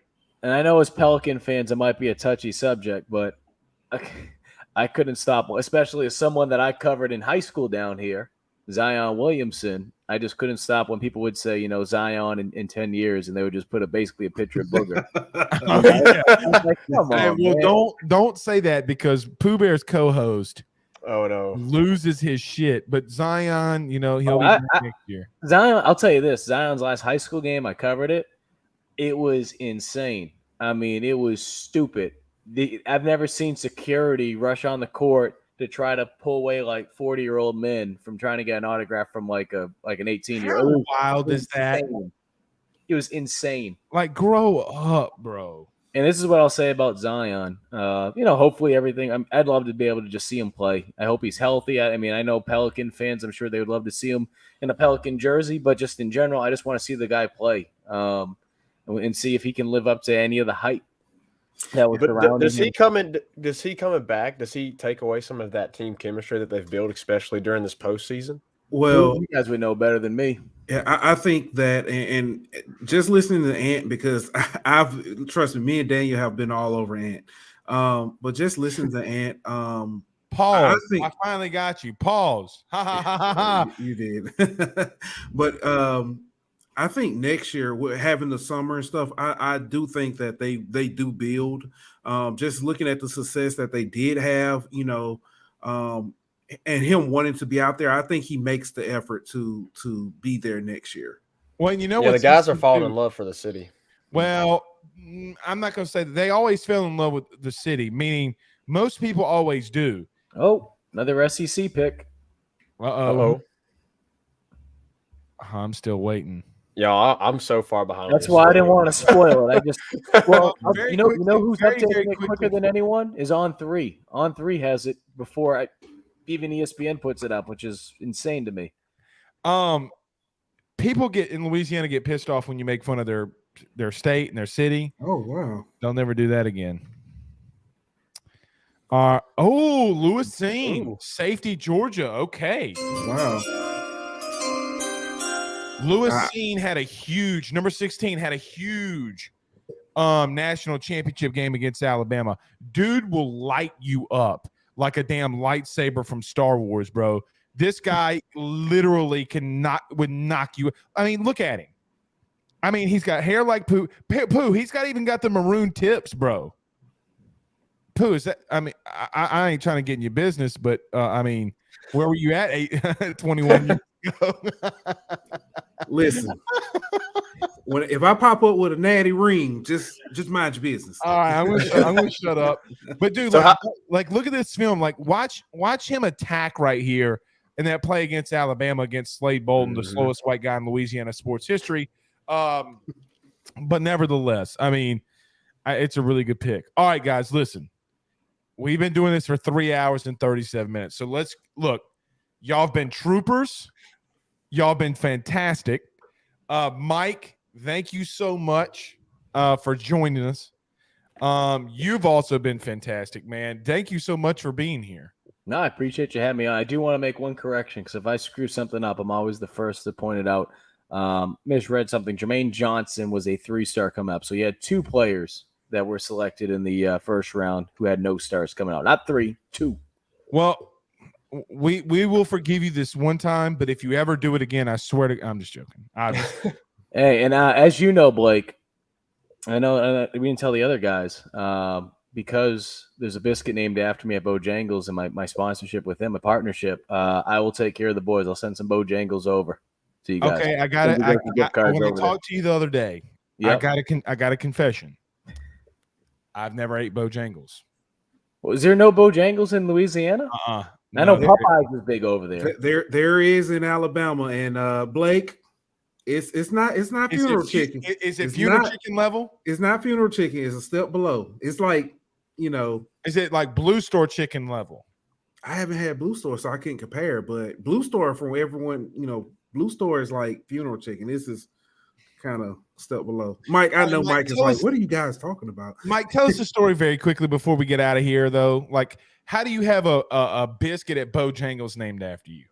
When the new wide receiver coach, Justin Sett, from a year ago had his press conference, he mentioned how he was excited to be back in the area, started naming all the foods that he's excited to be able to eat, named Bojangles. My Yankee ass have only been maybe like 5 times my whole life. I decided to go on over, order, their normal, like, number 1, which is a Cajun filet on a biscuit. But I ordered it with pimento cheese, a little add-on. But what happened is, instead of putting it on a regular biscuit, they put it on one of their blueberry biscuits, a bowberry biscuit. So you have Cajun filet with pimento cheese on a bowberry biscuit. I know it makes absolutely no sense. Some people probably say it's disgusting. I took a bite out of it. Made no sense to me. I tweeted about it. Gamecock Twitter ran with it. Next thing you know, there's lines outside of the Bojangles, like, wrapped around. People are asking for this thing that had no name. A couple days later, there's commercials, there's posters, and now I got a little deal with Bojangles. It makes 0 sense. My dad thinks I'm a dumbass, but clearly, Dad, I'm not. Right? It's all love. Well, that's just like you have a goddamn biscuit named after you, Dad. All right, let me preface that. That is the northern way of saying "bless your heart." All right, that's okay. It's more direct, So, which, by the way, my first 3 years living in the South, I thought everyone was just really sweet. No, they're calling me a dumbass. It only took me 3 years to put.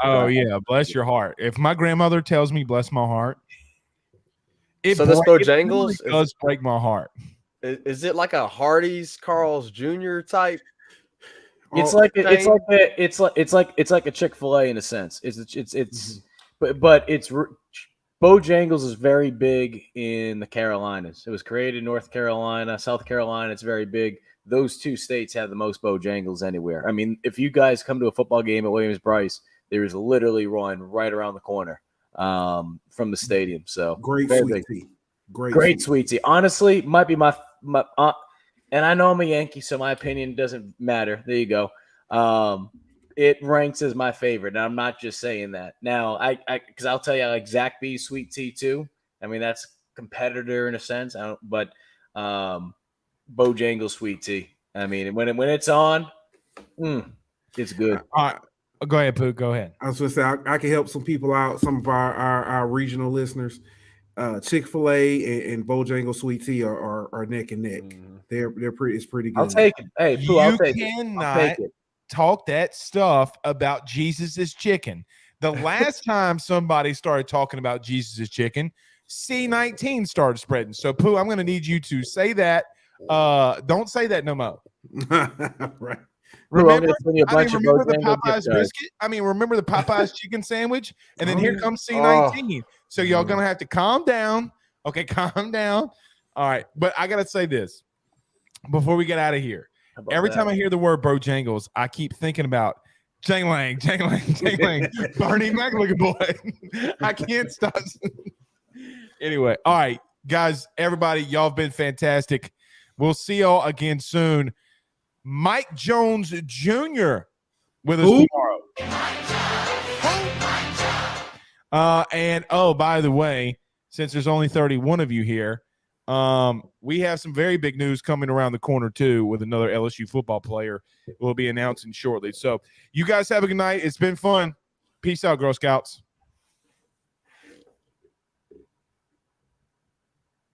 All right.